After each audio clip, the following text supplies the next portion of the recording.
व्याख्यानमालेचं आजचं 10वं पुष्पांजली. आज या कार्यक्रमाचा समारोप होणार आहे. आज आपल्याकडे नाशिकहून माननीय श्री प्रवीण मानकर हे आपल्याकडे आलेले आहेत. बॅग पॅकिंग भूत पाठीवर आणि फिरा जगभर असा त्यांच्या व्याख्यानाचा विषय आहे. आजच्या व्याख्यानाचे प्रायोजक आहेत श्री श्याम व प्रकाश पंडित व सौ सीमा प्रकाश कुलकर्णी. मी अध्यक्ष डॉक्टर करंबेळकर यांना विनंती करतो की प्रमुख पाहुण्यांना घेऊन व्यासपीठावर यावं दीपप्रज्वलनासाठी. तसेच सचिव श्री राजेशजी ठोंबरे, उपाध्यक्ष श्री भूषणजी पाठक व सर्व संचालकांनी व्यासपीठावर यावं.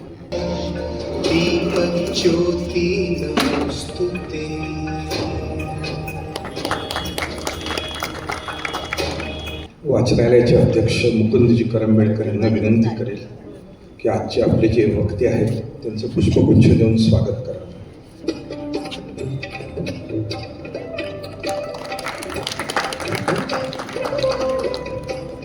तसेच सौ मानकर यांचं स्वागत बुंदेलखंडी ताईंनी करावं अशी विनंती करतो.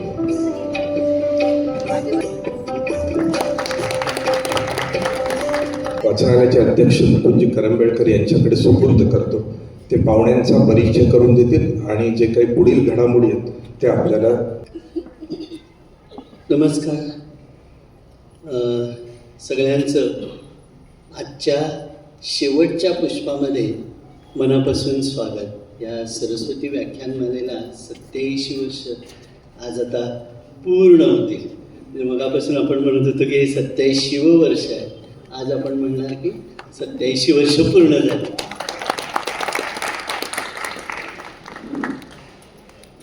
खरं म्हणजे या व्याख्यानमालेच्या निमित्तानं आम्ही खूप काही वेगवेगळ्या गोष्टी करतो आहोत.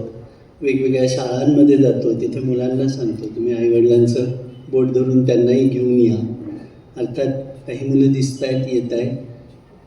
मोठी माणसंही बऱ्यापैकी संख्येनं आपल्या या व्याख्यानाला हजर राहतात. पहिल्या दिवशी अरुणाताई टिळक यांनी आयुर्वेदाबद्दल, जगण्याबद्दल, ताणतणावाबद्दल बोलले. नंतर दुसऱ्या दिवशी मुक्तांगण व्यसनमुक्ती केंद्राचे आलेले होते. त्यांचं माधव कोल्हटकर आणि मानवेंद्र जोगदेव आणि व्यसनाधीनता एक सामाजिक प्रश्न या विषयावर त्यांनी हे केलं. रामचंद्र पुंडलिक पाटील तूच प्राण अभिमान आमचा युगपुरुषा शिवराया. चैत्रामजी पवार यांच्या बाबतीत खास उल्लेख केला पाहिजे की 87 वर्षात पहिल्यांदा त्याला पद्मश्रीचा बहुमान मिळाला आहे. अशा माणसाला आमच्या इथं आम्हाला बोलवता आलं आणि एका वेगळ्या तऱ्हेचा आयाम त्यांच्या मुलाखतीमध्ये, म्हणजे बारीपाडा ते पद्मश्री या विषयावर ते बोलले. आपले राजेशजी ठोंबरे आपले कार्यवाह त्यांनी ती मुलाखत घेतली आणि ती अतिशय प्रेरणादायी आणि खूप छान वेगळा असं गोष्ट आली. दुसऱ्या दिवशी प्रशांतजी पोळ जबलपूरहून आले होते, ज्यांनी इंडिया ते भारत आपला प्रवास कसा होतोय विशेषतः 2014 पासून त्याबद्दल खूप अनवट माहिती सांगितली. म्हणजे ज्या गोष्टी आपल्याला माहिती नव्हत्या आणि अत्यंत अभ्यासू व्यक्तिमत्व जे देश परदेशात त्यांनी हे केलेलं आहे. यशवंतजी पाटणे साताऱ्याहून आले होते आणि सुंदर जगण्यासाठी हे पण फार छान एक खुसखुशीत विनोदी असं व्याख्यान त्यांचं झालं आणि त्यांनी खूप छान त्यांच्या नेहमीच्या अनुभवातनं खूप चांगल्या गोष्टी सांगितल्या. पण त्या सांगताना त्यांचा खुसखुशीत विनोद मात्र लक्षात राहिले आणि त्यांचं म्हणणंही लक्षात राहिलं. सुमितजी वाघमारे ते चंद्रपूरहून आले होते. त्यांनी निसर्ग जनजागृती आणि पक्षी संवर्धन तर वेगवेगळ्या पक्ष्यांचे आणि प्राण्यांचे आवाज काढत त्यांनी अक्षरशः याच ठिकाणी अक्षरशः ताडोबाचं जंगल उभं केलं आणि खूप वेगवेगळ्या गोष्टी त्यांनी आपल्या त्या आवाजातून पोहोचवल्या. अविनाश कोल्हे त्यांनी मला भेटलेले, मी बघितलेले लेखक आणि कलाकार या विषयावर ते बोलले. आणि श्रीपाद भालचंद्र जोशी नागपूरहून आले होते. त्यांनी समकालीन जीवन वास्तव या बाबतीत सादर केलं. अर्थात प्रवीणजी मानकर यांच्याबद्दल मी बोलणार आहे, पण आधी इतर जे काही आपल्या गोष्टी बोलायच्या आहेत त्या मला जरा बोलाव्याशा वाटतात. कारण आज आता परत आपलं म्हणजे इतर मध्ये मध्ये जे प्रोग्राम होतात त्याच्यामध्ये आपण सगळे भेटतो एकमेकाला, आणि आपल्या कार्यक्रमांना नेहमीच तुम्ही सगळेच जण खूप चांगला प्रतिसाद देता वेगवेगळ्या गोष्टींना.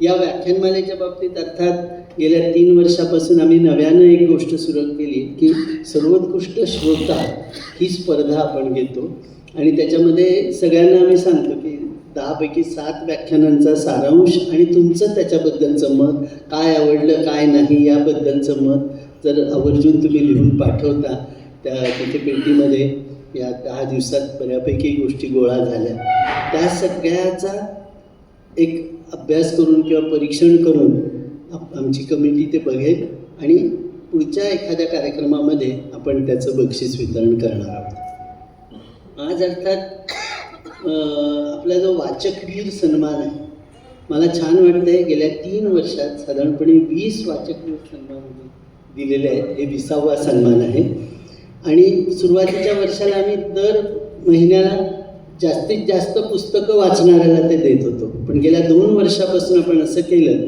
की 3 महिन्यातनं एकदा द्यायचा, 5 वाचक जास्त वाचणारे निवडायचे आणि त्यांना प्रत्येकाला आपलं आवडलेल्या पुस्तकाबद्दल एक 15-20 ओळी लिहून द्यायला सांगायचं. आणि त्याप्रमाणे गेल्या 3 महिन्यातले जे वाचकवीर 5 जण निवडलेले होते, त्याच्यातल्या एकाने जे खूप छान लिहिलं आहे पुस्तकाबद्दल, त्यांना आपण आता वाचकवीर सन्मान देत आहे. आणि मला छान वाटेल की आजच्या पाहुण्यांच्या हस्ते त्यांना जर तो मिळाला तर ते अधिक छान होईल. तर रावसाहेब हिम्मत माळी आलेले आहेत का? या. त्यांनी एकूण ह्या 3 महिन्यात 18 पुस्तकं वाचलेली आहेत आणि खूप छान तऱ्हेनं त्यांनी या पुस्तकाचं परीक्षण.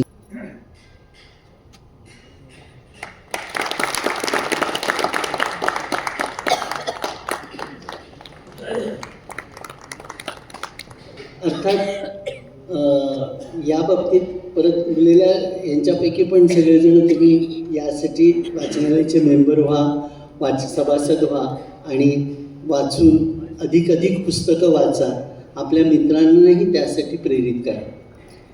गेल्या वर्षीच्या याच्यामध्ये आणखी एक घटना घडली, म्हणजे 119 वर्ष पूर्ण झाल्याबद्दल गेल्या जानेवारीमध्ये एक लहान बाल सभासद आम्ही साधारणपणे 119 सभासद बाल सभासद नव्यानं झाले गेल्या 26 जानेवारीला. हाही एक छान काम आमच्या याच्या कार्यकाळात झालं. दुसरी गोष्ट, वाचू आनंदे नावाचा उपक्रम आम्ही मे महिन्यामध्ये राबवला. त्याच्यामध्ये महिनाभर वेगवेगळे आमच्यापैकीच जे कोण कार्यकारिणीतली मंडळी आहेत, संचालक आहेत, त्यांनी मुलांशी गप्पाही मारल्या. दरवर्षी हा वाचू आनंदे उपक्रम होतच होता. त्यामध्ये मुलं बसायची, दिवसभर पुस्तकं वाचायची. आमच्याकडे आता पुस्तकांची संख्या एकूण जी आहे ती 76,000 झालेली आहे, आणि त्याच्यातले 20 ते 25,000 पुस्तकं ती बालकांसाठीची आहेत, शालेय विद्यार्थ्यांसाठीची. ती पुस्तकं वाचायला मुलं यायचीच, पण त्यामध्ये जे शालाबाह्य गोष्टी बोलल्या गेल्या पाहिजेत, व्यवहार शिकवला पाहिजे, जगणं शिकवलं पाहिजे, ते सगळं आम्ही त्या महिनाभराच्या काळात केलं आणि त्यालाही खूप चांगला प्रतिसाद आम्हाला मिळाला. दरवेळेला अर्थात मी साधारणपणे मोदी जॅकेट घालून फिरतो, पण ह्या वेळेला जाणीवपूर्वक मी हे झब्बे घालून आलेलो होतो 10ही दिवस. त्याच्यातलं एक महत्त्वाचं सांगायचं म्हणजे मीनाक्षी निकम यांचा जो स्वयंदीप उपक्रम आहे तो आता खूप छान तऱ्हेनं चालू आहे. साधारणपणे 10,000 स्क्वेअर फूटमध्ये इवन रेमंड्सचे सुद्धा शर्ट्स त्यांना शिवायला मिळत आहेत. त्याची क्वालिटी खूप छान आहे. तर पॉझिटिव्हली मला असं वाटतं तेही आता आमच्यातले जेवढे व्याख्यात आले त्याच्यातल्या बऱ्याच जणांना आपण तिथे पाठवलं आणि ते प्रकल्प बघून आले आणि त्याबद्दल प्रत्येकाने आश्चर्य आणि आनंद व्यक्त केला. तर आपणही चाळीसगावमध्ये असतो तर पॉझिटिव्हली मीनाक्षीताईंच्या या स्वयंदीप प्रकल्पाला भेट द्या. तिथे असलेल्या या गोष्टी खूप चांगल्या आहेत, चांगल्या क्वालिटीच्या आहेत आणि रिलेटिव्हली स्वस्तसुद्धा आहेत. तर जाणीवपूर्वक या गोष्टी घ्या, कारण त्या प्रकल्पाला मदत करणं, त्यांना हे करणं, मदत म्हणजे मदतपेक्षाही जास्त त्यांचं कामाचं श्रमाचं मूल्य देणं हे खूप महत्त्वाचं आहे. तर आपण सगळेजण पॉझिटिव्हली त्याच्यात जा, आपल्या मित्रांना, नातेवाईकांना, सगळ्यांना घेऊन जाते. आता आजचे जे वक्ते आहेत त्यांच्याबद्दल बोलायचं तर पहिली गोष्ट, पुस्तकप्रेमी समूहामध्ये ते माझे जवळचे मित्र आहेत. त्यांच्याशी जेव्हा आम्ही बोललो की म्हटलं बा असं असं गेल्या वर्षी गिरीश टिळक त्यांना बोलवलं होतं, हेड हंटर या वेगळ्या विषयावर त्यांनी सांगितलं आणि हा व्यवसाय कसा आहे, आम्हाला नवनवीन वेगवेगळे व्यवसाय पोचायला पाहिजे असं मी म्हटलं. पण ते केल्यानं देशाटनं या व्यवहारातले आहेत. त्यांना ते म्हणतात ना, केल्याने देशाटनं पंडित मैत्री सभेचं संचार, आणि मग त्याच्यातनं आपल्याला ज्ञान मिळतं आणि खूप चांगल्या गोष्टी शिकायला मिळतात. तर केल्याने देशाटनं म्हणजे जवळजवळ 75 देशात ते फिरून आले आणि त्या वेगवेगळ्या अनुभवांवर स्लाईड शोसह ते खूप छान व्याख्यान देतात. तर ते मला म्हणायला लागले की त्यांनी एका व्यवसायाबद्दल सांगितलं. माझं म्हणणं जे आहे, माझं जे व्याख्यान ऐकतील ते कुठल्याही व्यवसायामध्ये असू द्या, त्यांना यशस्वी व्हायला हे व्याख्यान उपयोगी पडेल. तर त्यांना ते कोण आहेत असं विचारल्यानंतर त्यांनी जी उत्तरं दिली ती पण खूप मजेशीर आहे. इतके मल्टिपल गोष्टी आहेत त्यांच्याकडे. ते टोस्ट मास्टर आहे, म्हणजे एक ग्रुप आहे त्याच्यातनं पब्लिक स्पीकिंग शिकवलं जातं. तर त्याच्यामधलं स्किल त्यांनी हे केलं आणि त्याच्यामध्ये ते मास्टर आहे. उद्या अर्थातच आपण आले वक्ते की त्यांना वेगळ्या ठिकाणी पण घेऊन जातो. तसं अग्रवाल इन्स्टिट्यूट ऑफ हे जे आहे कॉम्प्युटर सायन्स आहे, त्या इन्स्टिट्यूटमध्ये उद्या सकाळी 11:30 वाजता त्यांचं तिथे आम्ही पब्लिक स्पीकिंगवरती 2 तासाचं वर्कशॉप किंवा आयोजित केलेलं आहे. ते प्रवासी आहेत, है ना, जगभर फिरलेले आहेत, 75 देश. आणि आत्ता जे 4थं त्यांचं धाडस झालं त्याच्यामध्ये 5025 किलोमीटर, 5 राज्य, 51 दिवस आणि त्या 51 गावामध्ये 33 यजमान आणि एकूण खर्च 47,800 रुपये. अशा तऱ्हेनं स्कूटरवरती ते इतका सगळा प्रवास करून आलेले होते. तर दुसरी गोष्ट, प्रवासी झालं, फोटोग्राफर आहेत. वेगवेगळ्या ठिकाणच्या गोष्टी ते कॅमेऱ्याने हे करतात, फोटो काढतात चांगल्या तऱ्हेचे. आणि एवढंच नाही, ते आर्थिक सल्लागार पण आहेत.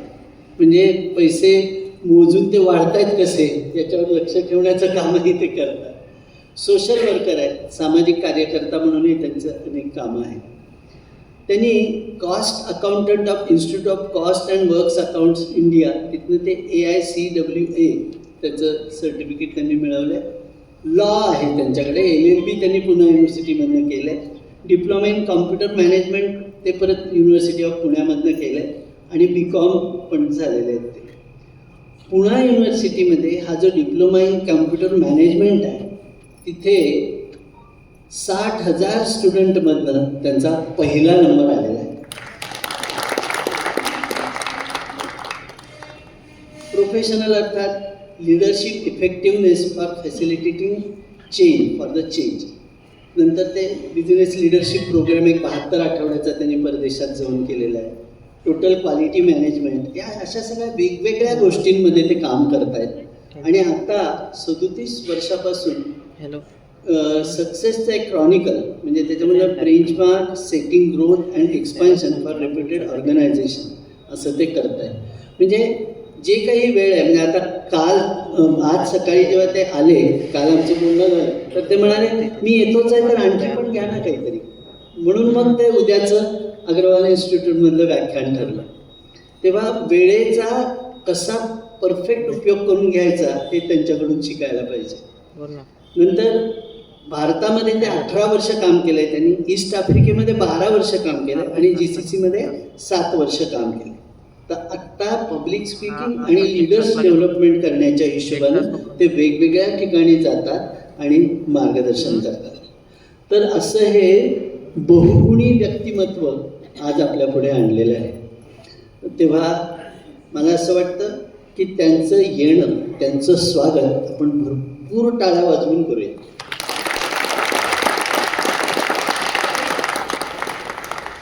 अर्थात आज सगळ्यांना सायोनारा म्हणायचं आहे.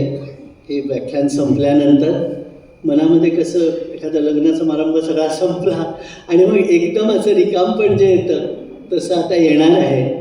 पण मला असं वाटतं की ह्या आठवणी तुमच्या सगळ्यांच्या मनामध्ये छानपणे टिकून राहतील आणि पुढच्या वर्षीच्या व्याख्यानमालाला आणि आमच्या आदल्यामधल्या सगळ्या प्रोग्रॅम्सना तुम्ही असंच भरपूर सहकार्यही करा आणि आम्हाला प्रवीण मानकर यांच्या कथेला तुम्ही आलात त्याबद्दल तुमचे सहर्ष स्वागत. माणसाने प्रवास सुरू केला आणि कथेचा जन्म झाला. इथेही प्रवासी मानकर कथाकार झाला. जसा चित्रकार असतो ना तसा. बॅकपॅकिंग ही प्रवासाची अनोखी पद्धत आहे जिच्यात कमीत कमी खर्चात जास्तीत जास्त आनंद मिळवता येतो.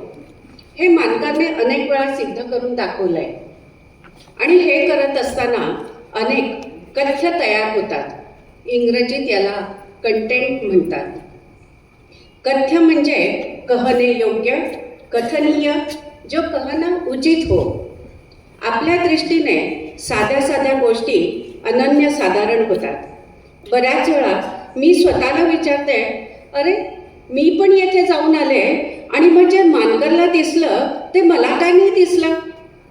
आज आपण काही ऐकण्यासाठी आलेलो आहोत हे नक्की, पण मानकरांचं कीर्तन झालं की मानकर बाबांना तुम्ही प्रश्न विचारू शकता ना.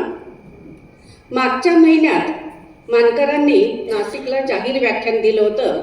शीर्षक होतं अनवट मानकरायण. प्रोग्रामच्या शीर्षकामध्ये अनवट शब्द हा जाणून बुजून वापरला होता. मानकरांचं फिरणं, उंडाळणं हे खऱ्या अर्थाने मुक्त असतं. प्रत्येक प्रवास अनन्य, असामान्य, सहजपणे अशक्य, दुर्मिळ आणि भन्नाट असा असतो. सौंदर्याची आसक्ती असलेला हा माणूस कमी मळलेल्या वाटा शोधतो, साहस करतो. मंडळी, बॅकपॅकिंग हा छंद नसून वसा आहे. अहोरात्र तोच विषय मनात. सिंहासारखं जगणे, भीतीवर मात करत.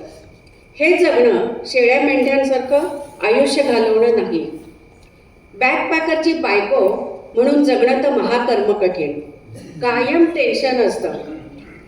बरं जायचं नाही असं म्हणायची सोयच नाही. प्रत्येक साहस हे मृत्यूला आमंत्रण आहे. हाच प्रकार त्यांच्या माऊलीचा आईबरोबरही होतो. म्हणून आम्ही आपल्या घरातले सगळेजण गप्प बसतो. बॅकपॅकिंगचं विश्व प्रचंड आहे, विविधतेने भरलेलं आहे. याची किंचित झलक बॅकपॅकर मानकर आज तुमच्यापर्यंत पोहोचवण्याचा प्रयत्न करणार आहेत. आजचा कार्यक्रम ऐकण्यास सारस्वत चाळीसगावकर तुम्ही आलात यासाठी तुमचे कौतुक आणि आभार. वक्ता हा श्रोत्यांचा गुलाम असतो असं आम्ही दोघंही गोष्टी सांगणारे मानतो. जगणं आनंदित करणारा हा ज्ञानयज्ञ चिरायू हो हीच सदिच्छा. 1906 पासून होणाऱ्या या यज्ञात मानकरांची ही एक समित आहे. आजचा दुग्ध शर्करा योग सुहृद श्री करंबेळकर यांनी जोडून आणला आणि ठोंबरे सर यांचे सहकार्य लाभलं. दोघांचेही आणि समस्त कार्यकारिणीचे आभार. कार्यक्रमाचे दस्तऐवजीकरण होत आहे त्याचेही आभार. मनासारखं करायला ज्याच्या नशिबी आलंय त्या मानकरांना आता विना विलंब आपण बोलवू. कथा सांग पांधस्ता एका अनुदिनी ब्लॉगमध्ये बॅकपॅकर म्हणतो, चलता रहूंगा पथ पर, चलने में माहिर बन जाऊंगा. चलता रहूंगा पथ पर, चलने में माहिर बन जाऊंगा. या तो मंजिल मिल जाएगी या अच्छा मुसाफिर बन जाऊंगा. चला तर बॅकपॅकर मानकर बाबा यांचं स्वागत करूयात. ते आज काय बोलणार हे मलाही माहीत नाहीये. असे असतात बॅकपॅकर्स. थँक्यू.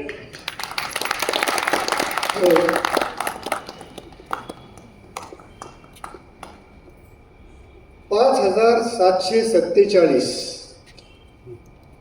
च्या दौऱ्यातले 5000 किलोमीटर्स कंप्लीट केल्यानंतर मी पुष्करला जाऊन पोहोचलो आणि ब्रह्मदेवाच्या चरणी माथा टेकवून त्याचे आभार मानले, कारण 5000 किलोमीटरचा प्रवास विनासायास घडला होता. पुष्करच्या बाजूला अजमेर आहे. म्हटलं लगे हात उधर भी मत्था टेक के आएंगे. म्हणून मी पुढच्या अर्ध्या तासात पाऊण तासामध्ये स्कूटरवर अजमेरला गेलो. दर्ग्यासमोर माणूस उभा होता. तो माणूस मला म्हणे 50 रुपये दे तरच तुला इथे मत्था टेकता येईल. म्हटलं इतक्यात मी पार्किंगला 50 रुपये दिलेले, तुला एकही रुपये देणार नाही, टेकून द्यायचं तर दे, नाही तर नको देऊ. आणि अल्लाची दुआ घेतली आणि मी परत माझ्या जयपूरच्या रस्त्याला लागलो. जयपूरचा रस्ता आणि माझ्यामध्ये फक्त 60 किलोमीटरचं अंतर होतं. गाडीच्या स्पीडोमीटरवर बघितलं आणि असं लक्षात आलं की गाडीचं निम्मच पोट भरलेलं आहे. म्हणून मी पेट्रोल स्टेशनवर गेलो, पेट्रोल भरलं, म्हणजे इंधन भरलं त्याच्यामध्ये आणि गाडी चालवायला सुरू केली. सहज जयपूरचा रस्ता 60 किलोमीटर. यजमानाला सांगितलं की मी बरोबर 75 मिनिटात तुझ्या घरी पोहोचतोय. आणि सनसेट होत होता. तो मिररमध्ये कॅच केला, फोटो रिलीज केले इंटरनेटवर की प्रोसिडिंग टू जयपूर. आणि तिथनं बरोबर 7 किलोमीटरवर गाडी बंद पडली. गाडी बंद पडल्यानंतर सूर्यास्त तर झालेलाच होता, अंधार पडायला सुरुवात झाली होती. जिथे गाडी बंद पडली तिथे मी ती स्टँडवर लावली आणि मी कुठे उभा आहे याचा अंदाज घ्यायचा प्रयत्न केला. मी जंगलात उभा होतो. हायवे वाहत होता. बाजूला गाडी उभी केली, 3-4दा किक मारली, गाडी काही सुरू झाली नाही. मी लगेच बघायला सुरुवात केली की आपल्याला कुठनं मदत मिळेल. तर साधारणतः 200 मीटरवर मला लाईट दिसला, एक धाबा दिसला. मी गाडी ढकलत ढकलत ढकलत धाब्यापर्यंत नेली, स्टँडवर लावली आणि तिथे तुमच्या आमच्यासारखे 4 लोक संध्याकाळच्या गप्पा मारत होते. माझा ड्रेस पाहून, हे जॅकेट पाहून आणि माझ्या गाडीचा नंबर प्लेट पाहून त्यांनी विचारलं काय झालं. म्हटलं गाडी बंद पडली. ते म्हणे तू ह्या वयात हे रिकामे उद्योग करतोच कशाला.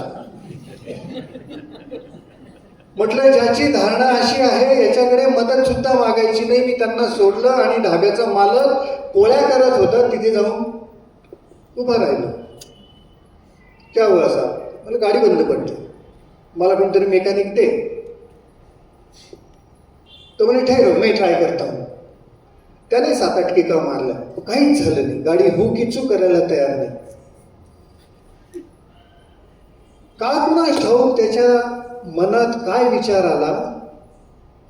त्याने गाडीचं झाकण उघडलं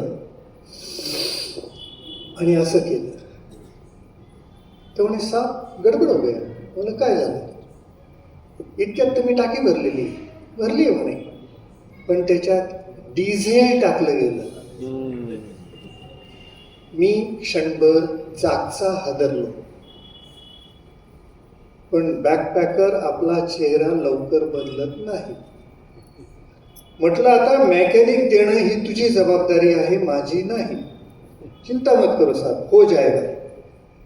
म्हणून तो इकडे तिकडे करत होता. मैंने साहब एक काम करो, अपने चूल्हे के ऊपर जो लिखा है उधर कल एक टेक्नीशियन नंबर लिख के गया है, उसको कॉल करो.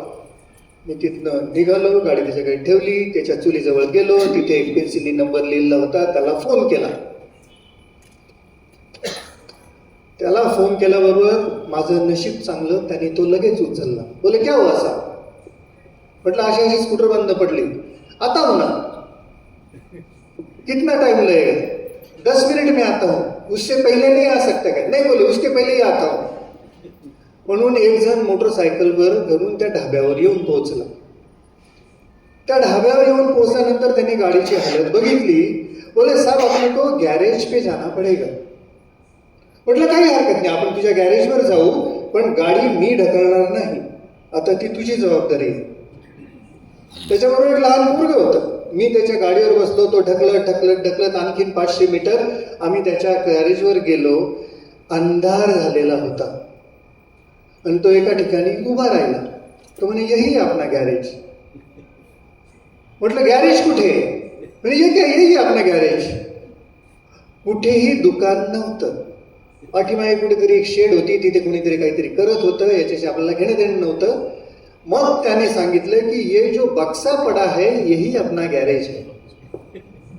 बोला तेरा नाम क्या है? बोले राज है मेरा नाम. राज भैया क्या करते हो? बोले सर मैं आपको गाड़ी रिपेयर करके दूंगा. मी म्हटलं तुला नक्की गाडी रिपेअर करतात तरच हात लावू, नाही तर हात लावू नको. तो म्हणे हा करके दूंगा.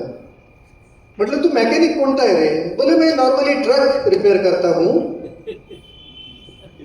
म्हटलं तू मैकेनिक ट्रक आहे, ही गाडी कशी काय रिपेयर करतो? बोले चिंता ही मत करो साहब, मैं आपको गाडी रिपेयर करके ही दूंगा. माझे हात ऑलरेडी दगडाखाली होते. मला नाईलाज होता. म्हटलं बघ गाडी सुरू केल्याशिवाय तुला मी सोडणार नाही. बोले कोई चिंता नाही. मी त्याची एक खाट पडलेली होती, हायवे वाहत होता, त्याच्या खाट बाजूला, हायवेच्या बाजूला मी तिथे बसलो होतो. 2 तास गेले. तो कुठेतरी जाऊन आला, त्याने पेट्रोल आणलं, ते सगळं रिकामं केलं, पेट्रोल भरलं. ह्या सगळ्या खटापटीमध्ये रात्री 9:30 झाले होते. मी यजमानाला फोन केला जयपूरला की म्हटलं अनिल असं असं झालेलं आहे, म्हणून मला यायला 11:30 होती, तू जेवून घे. माझंही नाव अनिल आहे. तो म्हणे अनिल रात में हाईवे पे गाड़ी नहीं चलाने की, आप उधर ही सो जा. म्हटलं इथे कुठे झोपायचं? म्हणून मी गाडी रिपेअर असताना त्या झोपडपट्टीमध्ये गेलो. त्याला म्हटलं रात्रभर मला झोपायला देशील का रे? म्हणे देईल ना, मैं तुमको खाट दूंगा, चद्दर दूंगा, ये दूंगा, वो दूंगा, 1000 रुपया लगेगा. हे सगळं चाललेलं असताना माझा राज ते सगळं ऐकत होता. त्याने ऐकलं वगैरे, मी सगळं बोलणं. त्यांनी पेट्रोल रिप्लेस केल्यानंतर पहिली किक मारली आणि गाडी सुरू झाली. मी एकदम रिलॅक्स की आपली गाडी सुरू झाली, मशीनमध्ये प्रॉब्लेम नाही, फक्त पेट्रोल आणि डिझेलमध्ये प्रॉब्लेम आहे. हे सगळं गाडी सुरू झाल्यानंतर मी जेव्हा आनंदात होतो तेव्हा तो मला म्हणे साहब उधर क्यों 1000 रुपया खर्चा करते हो, आप मेरे साथ चलो. म्हटलं तू घरी विचारलं का? कारण आमच्या शहरामध्ये पद्धत असते म्हटलं की घरी विचारल्याशिवाय आम्ही कोणाला कमिटमेंट नाही करत. तो म्हणजे उसने क्या पूछने का? म्हटलं माझं काय म्हणणं नाही बाबा, तुझी बायको मला जर म्हणत असेल की या तुम्ही जेवायला, मला काहीच प्रॉब्लेम नाही, मी तेरे घर में रहूंगा, इधर रहने के बजाय वो अच्छा है. कारण थंडी वाजायला सुरुवात झाली होती, कुठेतरी चादर पाहिजे अंगावर. तर मी त्याला कमिट केलं होतं की रात तेरे घर पे आ जाऊंगा रहने के लिए, लेकिन एक ही कंडीशन है, जाते वक्त तू गाड़ी चलाएगा, मैं पीछे बैठूंगा और वो टेस्ट राइड भी हो जाएगी. बोले उसकी कोई चिंता ही मत करो, आपकी गाड़ी हो गई है सब पक्की. म्हटलं किती पैसे झाले रे? थोडे पेट्रोलचे 600 रुपये आणि बाकीचं सगळं मी लेबर वगैरे केलं त्याचे 700-800 रुपये, असे एकंदरीत तुम्ही मला 1455 रुपये द्या. म्हटलं माझ्याकडे पैसे नाही आता कॅश, मी तुला फोन पे करीन. चालेल ना? त्याने त्याचा नंबर जो मला सांगितला तो मी माझ्या फोनमध्ये टाकला. फोन पे मध्ये टाकल्यानंतर आपण कुणाला पैसे रेमिट करत आहोत त्याचं नाव येतं, बरोबर? त्याचं नाव राजा नसून रजा अबू मोहम्मद होतं. मी माझ्या चेहऱ्यावरची सुरकुती सुद्धा हलू दिली नाही. म्हटलं आपण याला कमिट केलंय ना, मी तुझ्या घरी येतो, आता हा कुणीही असला तरी चालेल, आपण याच्या घरी जायचं. रात्री 10 वाजता त्याच्या बरोबर माझी गाडी तो चालवत होता, त्याच्या पाठीमागे मी बसलो होतो आणि त्याचा जो एक टेक्निशियन होता तो त्याची मोटरसायकल चालवत होता. आम्ही जवळजवळ 17 किलोमीटर प्रवास केला जंगलामध्ये. हात दगडाखाली. 17 किलोमीटर प्रवास केल्यानंतर तो कोणत्या घरात गेला, काय घरात गेला, खेड्यामध्ये लाईट नव्हते, काहीच प्रॉब्लेम नाही. घरासमोर उभं राहिलो, आम्ही दोघेही जण घरात गेलो. तुम्हाला म्हणे बैठो सा, एक छोटी रूम इकडे आणि दुसरी छोटी रूम तिकडे. मला ज्या कॉटवर त्याने बसायला सांगितलं त्या कॉटवर बसल्यानंतर आजूबाजूला हलायला जागा नव्हती, पण भिंती मोकळ्या नव्हत्या. मशिदीचे चित्र, त्या ज्या अरेबिक सुरा असतात त्या सगळ्या लिहिलेल्या होत्या. म्हटलं कन्फर्मेशन आलं की आपण मुसलमानाच्या घरात आज रात्री 5 मिनिटात हातपाय धुतले. त्याच्या बायकोचं निमंत्रण आलं, चलो साहब खाना खाएंगे. मी त्यांच्या चूलघरात गेलो. चूलघरामध्ये इथे ती बसली, इथे ती दुसरी कॉट. आम्ही बसलो. तिने माझ्याकरता ती डाळबाटी असते ना, 3 लाडू कुस करून ठेवले. तो डोंगर तयार केला. म्हटलं बेटी इतना नहीं खा सकता हूं मैं. बेटी हा शब्द मी अत्यंत जाणीवपूर्वक वापरला, टू बिल्ड द रिलेशनशिप. खाव ना, बोले आप खाव ना. नाही म्हटलं याच्यातलं 50% 60% तू काढून ठेव, मला आवडलं तर मी घेईन परत. आवडणार कसं, मी टेन्शनमध्ये होतो. कोणत्याही पदार्थाची चव कळत नव्हती. आणि मी जी आत्तापर्यंत बाट्या ती डाळ खाल्लेली आहे त्या डाळीचं आणि तिने ताटात वाढलेल्या डाळीचं फारकत झाली होती चवीच्या बाबतीत. पण केवळ ही खळगी भरायची असते म्हणून मी 4-5 घास खाल्ले, हात धुतले. बोले साहब अभी आप इधर ही सो जाओ. ठीक आहे म्हटलं. मी तिथे झोपलो. त्यांनी मला एक गोधडी आणून दिली. मग तो 2 मिनिटाकरता बाहेर गेला, 5 मिनिटाकरता बाहेर गेला. त्यांचं काय बोलणं जे झालं, मी स्वयंपाकघराच्या कॉटवर झोपलो आणि बरोबर 15 मिनिटांनी तो माझ्या शेजारी येऊन झोपलो. नुसता झोपला नाही, आम्ही दोघांनीही एक गोधडी शेअर केलीये. तुम्हाला वाटते मला झोप आली असेल?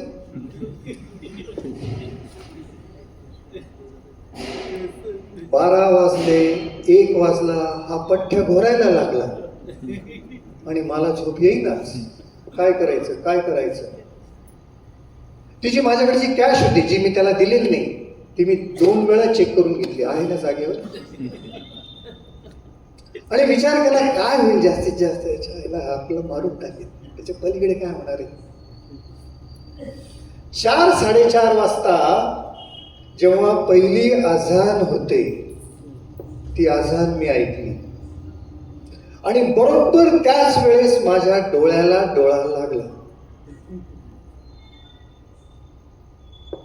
4:30-5 ची वेळ होती. 5:30 वाजता मला जाग कशाने आली माहितीये?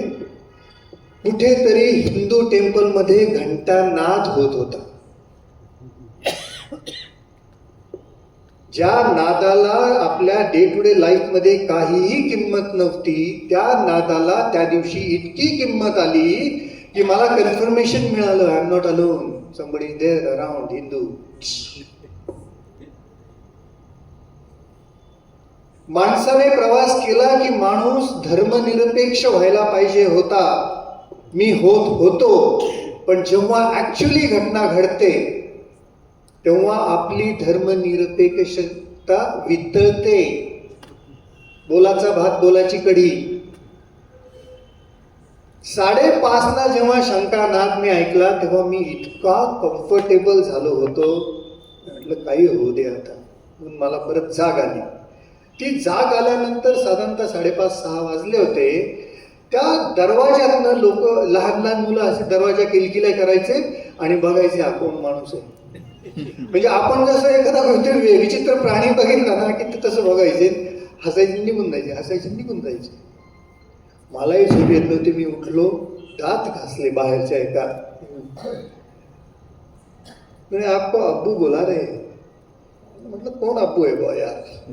मी जेव्हा बाहेर आलो तेव्हा त्या सगळ्या फॅमिलीचं मोठं घर होतं, पण सगळे भाऊ वेगवेगळे राहत होते. आणि तो जो रझा, त्याचे वडील एका खाटेवर जाऊन बसलेले होते. 6:30 वाजले होते. मी गेलो त्यांच्याकडे, बोला अब्बू कैसे, सलाम अलैकुम. सौदी अरेबियात मी 6 वर्ष होतो. मुसलमानांचे सगळे एटिकेट्स मला माहिती. कोणत्याही माणसाला त्याला आवडणारे ग्रीटिंग्स दिले की माणूस अर्धा संपतो. जय स्वामीनारायणचा भक्त समोरून आला तर फक्त जय स्वामीनारायण म्हणा, झाले, तुमचा तो मित्र झाला.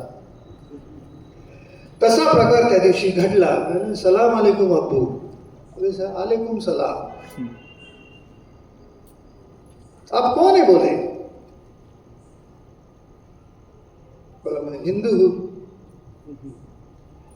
वो तो मेरे को मालूम है. आप है कौन.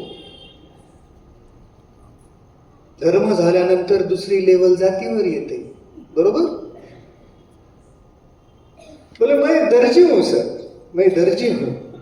आणि मी दर्जी हूं असं म्हटल्याबरोबर त्या आम्ही दोघांनी एकमेकांना गळे मारले. त्यांनी मला कवेत घेतलं, मिठी मारली. बोले सर मैं भी दर्जी हूं. काय कनेक्शन आहे बघा.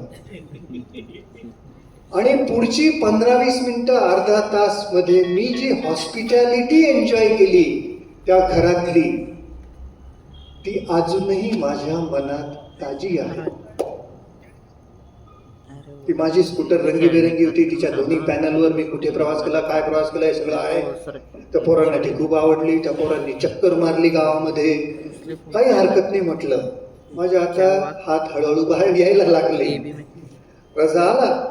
बोले सर जाने का क्या. म्हटलं तुला आंघोळ विंघोळ काही नाही करायची का. मला तर नाहीच करायची, मी जयपूरला जाऊन करणार आहे. तुझं काय. नाही बोले मैं बाद में कर लूंगा, जुम्मे की जुम्मे. हरकत नाही म्हटलं, मला काय फरक पडतो. म्हटलं आता तू गाडी घेऊन चल हायवेला, तिथे बेल्टचं काम आहे ते करून घे. मला गाडीतलं काहीच कळत नाही, पण मी इन्स्ट्रक्शन दिला, ते बेल्ट टाईट कर, हे टाईट कर, ते टाईट कर. त्यालाही वाटायला लागलं. आम्ही दोघंही जण सकाळी त्यांचा निरोप घेतला अब्बूंचा आणि त्याच्या परत त्या सो कॉल्ड गॅरेजवर गेलो. आणि मला असं दिसलं की खूप मोठं प्रचंड चिंचेचं झाड आहे आणि एक छोट्याशा बॉक्समध्ये त्याची सगळी हे आयुध आहेत आणि त्याला तो गॅरेज म्हणत होता. बॅकपॅकिंगचा पहिला नियम आणि शेवटचा नियम, जे काही समोर येईल त्याला तुम्ही न घाबरता सामोरं जायचं. There is a risk in life, whether you do backpacking or you don't do backpacking, there is always a risk. माणूस घरामध्ये पाय घसरून पडू शकतो. आम्ही फक्त रस्त्यावर पाय घसरून पडू, एवढाच फरक आहे. तर बॅकपॅकिंग ही अशी संकल्पना आहे, या गोष्टीवरून तुमच्या लक्षात येईल की कधीही काहीही घडू शकतं. बॅकपॅकिंगचा अर्थ काय.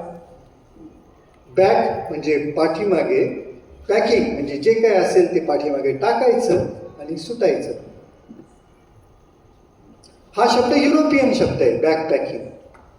मी बराच वेळ विचार केला की बॅकपॅकिंगच्या ऐवजी बॅग पॅकिंग का नाही केलं, माहीत नाही. पण सगळेजण बॅकपॅकिंग म्हणतात. याचं म्हणून सांगतो, तुम्हाला कधीही या विषयावर सर्च करायचं असेल तर BACK पॅकिंग करा. बॅकपॅकिंग.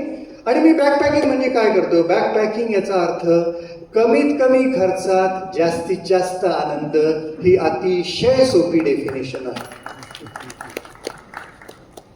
तुमच्या समोर उभा असलेला माणूस हा प्रचंड श्रीमंत आहे. आता श्रीमंत म्हटल्यानंतर आपल्याकडे आर्थिक एवढंच आपल्या याच्यात येतं. मी डेफिनेटली आर्थिकरित्या श्रीमंत आहे आणि नाही.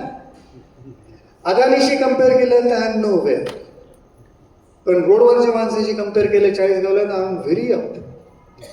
म्हणून तो विषय आपण बाजूला ठेवू. मी श्रीमंत जिज्ञासाच्या बाबतीत आहे. मला प्रत्येक गोष्टीमध्ये काही ना काही शोधायचं असतं.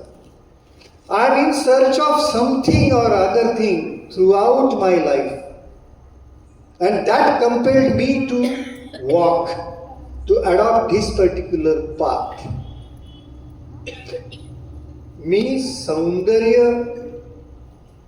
माझी सौंदर्याची आसक्ती ही खूप जास्त आहे. मी खूप जिज्ञासू आहे. समाधानी मी बिलकुल नाही. जगात जे जे सुंदर, जे जे उदात्त आहे ते मला सगळं बघायचंय या लाईफमध्ये. कारण हे जे जग तयार झालं आहे हे एका वेळेस तयार झालं आहे. असं नाही झालं की भारत आधी तयार झालं आणि बाकीचे नंतर तयार झाले. आपला जो प्रवास आहे, इव्होल्युशन आहे, that was happening simultaneously across the planet. म्हणून कुठेतरी चिलीमध्ये इन्का संस्कृती तयार झाली आहे. कुठेतरी नाईल नदीवर इजिप्शियन संस्कृती झाली आहे. कुठेतरी सिंधू नदीवर Indian civilisation is taking place.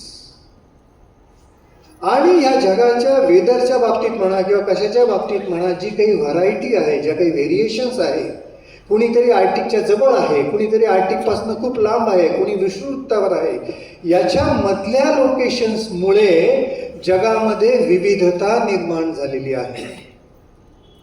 आणि ती सगळी विविधता मला बघायची ह्या 40-50 वर्षाच्या आयुष्यामध्ये किंवा 60-70 वर्षांच्या आयुष्यामध्ये. म्हणून मी धावतोय, म्हणून मी बॅकपॅकिंग करतोय. थॉमस कुकचं तिकीट, राजाराणी ट्रॅव्हल्स वगैरे हे तर सहज मला परचेस करता आलं असतं. कारण मी तुम्हाला इतकंच म्हणालो ना, मी श्रीमंत आहे म्हणून ती तर तिकीटं मला सहज काढता येते. मी त्यांच्याबरोबर एकदाच प्रवास केला.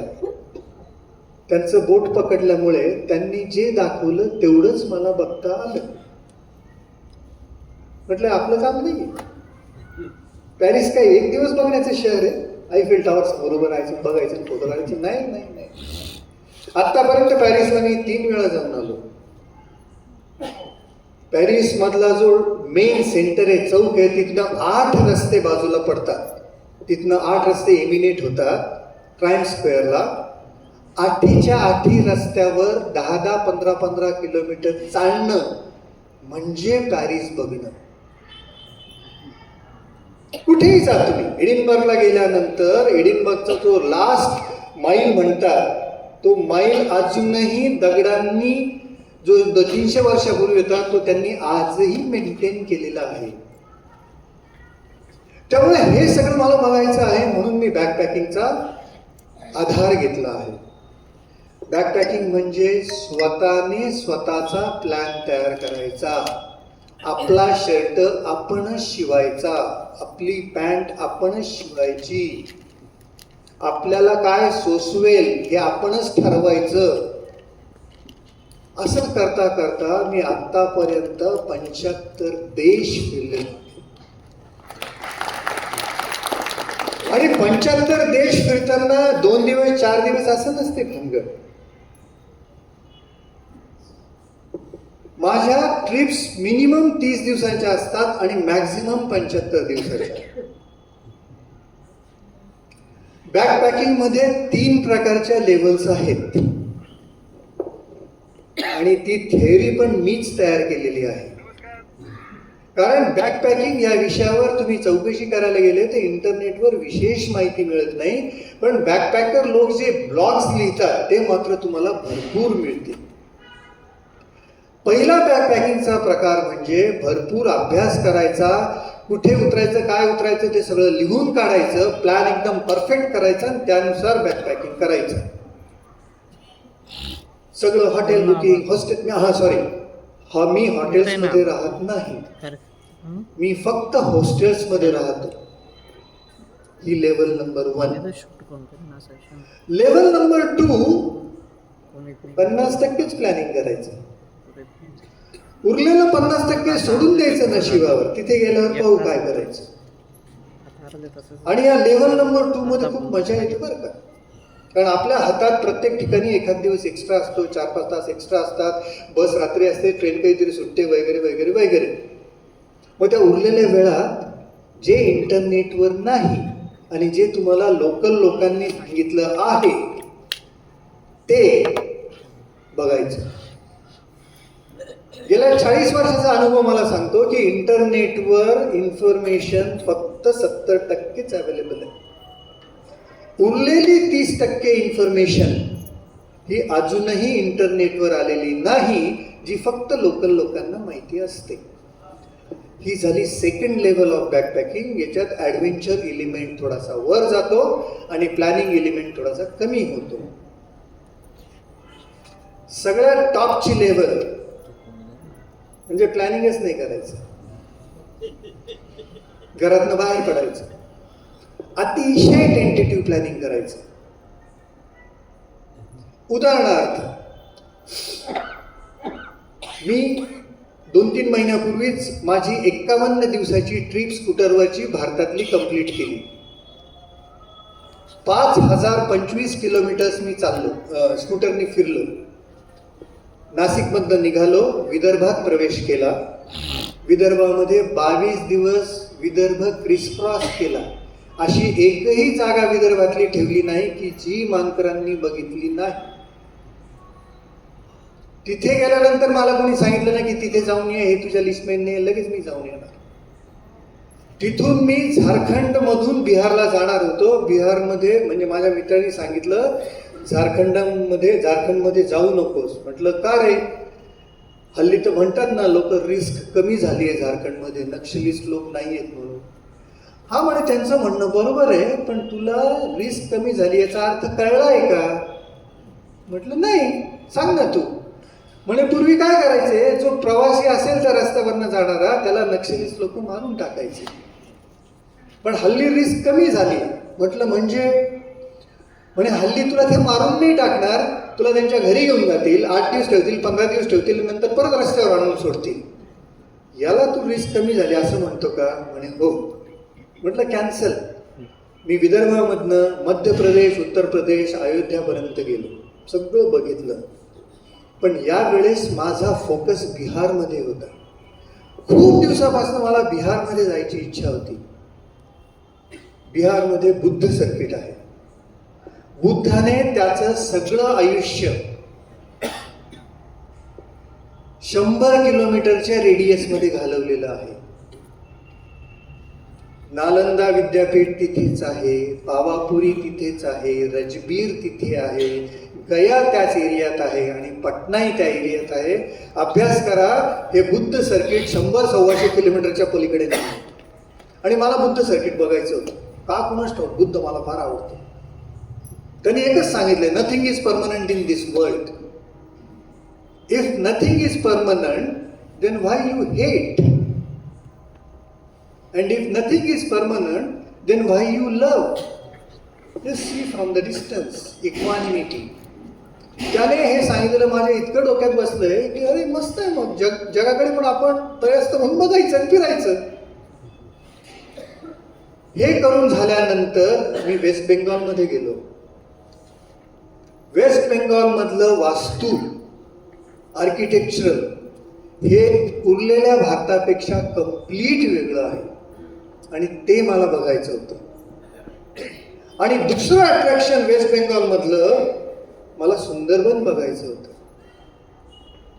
म्हणून मी बिहारमधनं महाराष्ट्र, मध्य प्रदेश, उत्तर प्रदेश करत अयोध्यापर्यंत गेलो. तिथनं वाराणसीला आलो, वाराणसीतनं बिहारमध्ये गेलो, सासाराम वगैरे करत करत बिहार फिनिश करत मी वेस्ट बेंगॉलच्या वरच्या बाजूने एंट्री केली, मुर्शिदाबाद. आणि मुर्शिदाबादवरनं असा व्हर्टिकल ड्रॉप टाकून मी कलकत्तापर्यंत येऊन पोहोचलो. सगळं बघत होतो. कलकत्ता पाहिल्यानंतर मी अजून खाली गेलो, सुंदरबन. सुंदरबन तुम्हाला माहिती आहे काय आहे? सुंदरबन हा डेल्टाचा प्रदेश आहे. ब्रह्मपुत्रा आणि गंगा नदी जेव्हा समुद्राला मिळते तेव्हा प्रचंड प्रमाणावरती गाळ वाहून आणते आणि त्यांनी आणलेला गाळ समुद्र ऍक्सेप्ट करत नाही. म्हणून लाखो वर्षापासून जो गाळ तयार झाला आहे तो तिथे साचलेला आहे, गाळ. आणि तो गाळ बघण्यासाठी मी गेलो होतो सुंदरबनामध्ये. तुमचा विश्वास नाही बसणार, सकाळी 7 वाजता मी जेव्हा होडीत बसलो तेव्हा पाणी त्या लेवलला होतं. तिथून मी होडीत बसलो, ही जेट्टी आहे तिथून मी पाणी तिथून बसलो होतो. जेव्हा दुपारी 4 वाजता आलो होतो तर पाण्याची लेवल ही होती. 4 ते 5 metre variation within 4 hours to 6 hours. Can you imagine? Sundarban हे फक्त नावाला सुंदरबन आहे, तिथे सौंदर्य नाही. माणूस डिप्रेस्ड होतो, पण निसर्ग माणसाला कशा पद्धतीने डिप्रेशन मध्ये लोटू शकतो 2-4 तासामध्ये हे फक्त सुंदरबन तुम्हाला दाखवतं. आणि सुंदरबन तयार झाल्यानंतर मी परत कलकत्त्याला आलो. तोपर्यंत तिकडचं वादळ आंध्र प्रदेशला टच झालं होतं. आंध्र प्रदेश ओरिसामधले रस्ते खराब झाले होते म्हणून मी माझी ट्रिप टर्मिनेट केली. Otherwise I was to go to Kanyakumari. आता ही जी ट्रिप आहे माझी, लोक मला विचारायचे कधी परत येतो. म्हटलं मला नाही माहिती मी कधी परत येणार आहे. कुणी म्हटलं थांब तर मी थांबून जाईल. अशा पद्धतीने मी प्रवास करत होतो, open ended. And this was the highest level of adventure. घरच्यांना माहीत नाही आपलं पोरगं कधी, आपला नवरा कधी परत येणार. पण मी इतका सुदैवी आहे ना आमच्या घरच्यांच्या बाबतीत, माझी कुणीच काळजी करत नाही. म्हणजे बायकोने मी जर रात्री कदाचित फोन केला तर बायको हे विचारत नाही काय खाल्लं, बायको हे विचारते आज काय बघितलं. आईला जर विचारलं की अशा अशा ठिकाणी मी विष्णू मंदिर बघून आलो तर आई म्हणते मलाही वाटतं तुझ्या बरोबर यावं. माझी आई 84 वर्षाची आहे. पण त्यांना माहिती आहे की ह्या माणसाला नाही म्हणून उपयोग नाही.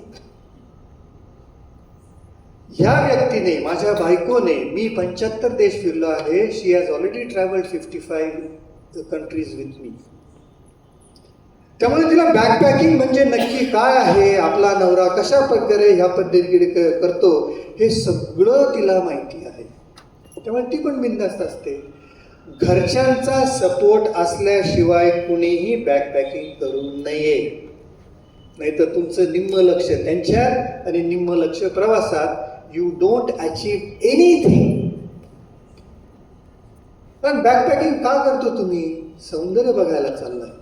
तुमचं स्टेट ऑफ माइंड खूप स्टेबल पाहिजे, तरच तुम्हाला तुम्ही जे बघत आहात त्याचं रसग्रहण करता येईल. तुम्ही प्रचंड प्रमाणावर अभ्यास करून गेलेला असता. मी प्रचंड प्रमाणावर अभ्यास करतो. मी जेव्हा अभ्यास करतो तेव्हा आय एम व्हर्च्युअली देअर. आणि मी जेव्हा ट्रॅव्हल करतो तेव्हा I am physically there. Try to verify what I have seen virtually, is it there. आणि मग मी ते रिकन्सिलिएशन करता करता लोकांना प्रश्न विचारतो, लोक मला उत्तर देतात आणि मी सॅटिस्फाय होतो. विष्णुपुरी नावाचं वेस्ट बेंगॉलमध्ये एक गाव आहे.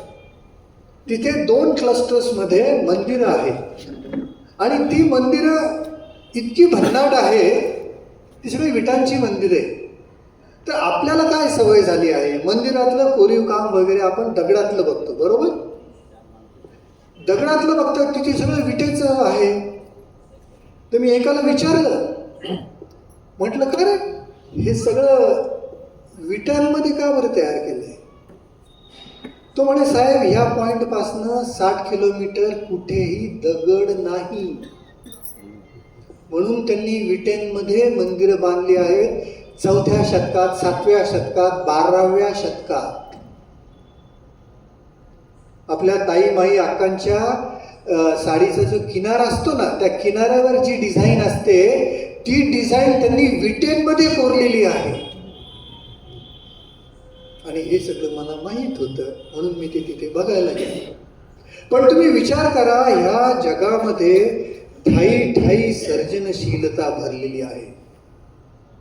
आमच्याकडे दगड नाही म्हणून आम्ही थांबलो नाही.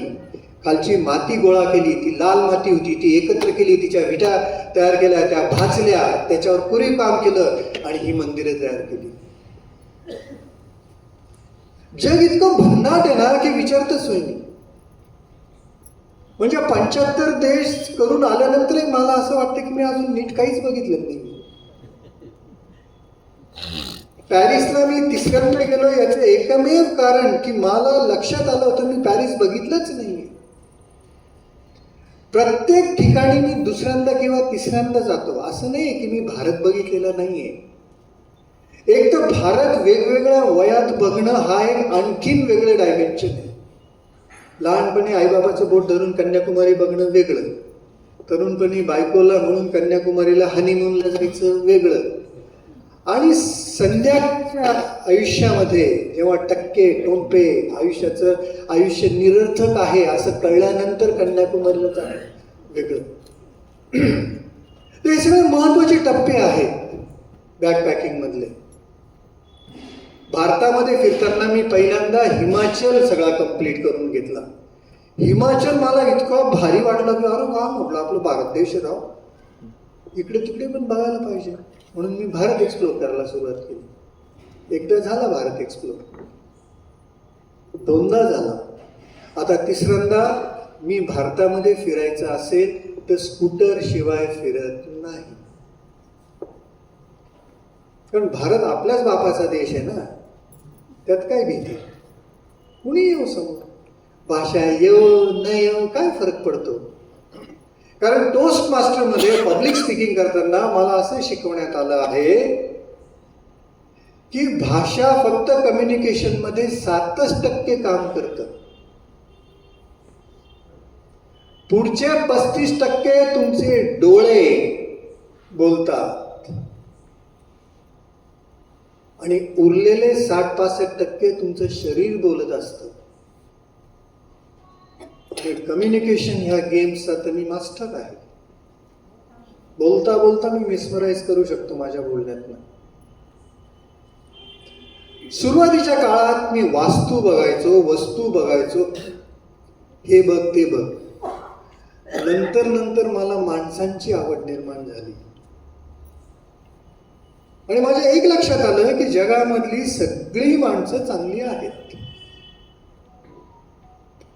पुढचं मी लिहित नाही, मी चांगला असेल तर सगळी माणसं असं नाही मला म्हणायचं, जगातली माणसं चांगली आहेत. बऱ्याच वेळा आपण मदत मागायला लाजतो. मी न लाजता निर्लज्जपणे मदत मागतो आणि समोरचा माणूस मला जर 10 युनिट मदत लागत असेल तर तो 100 युनिट मदत करतो.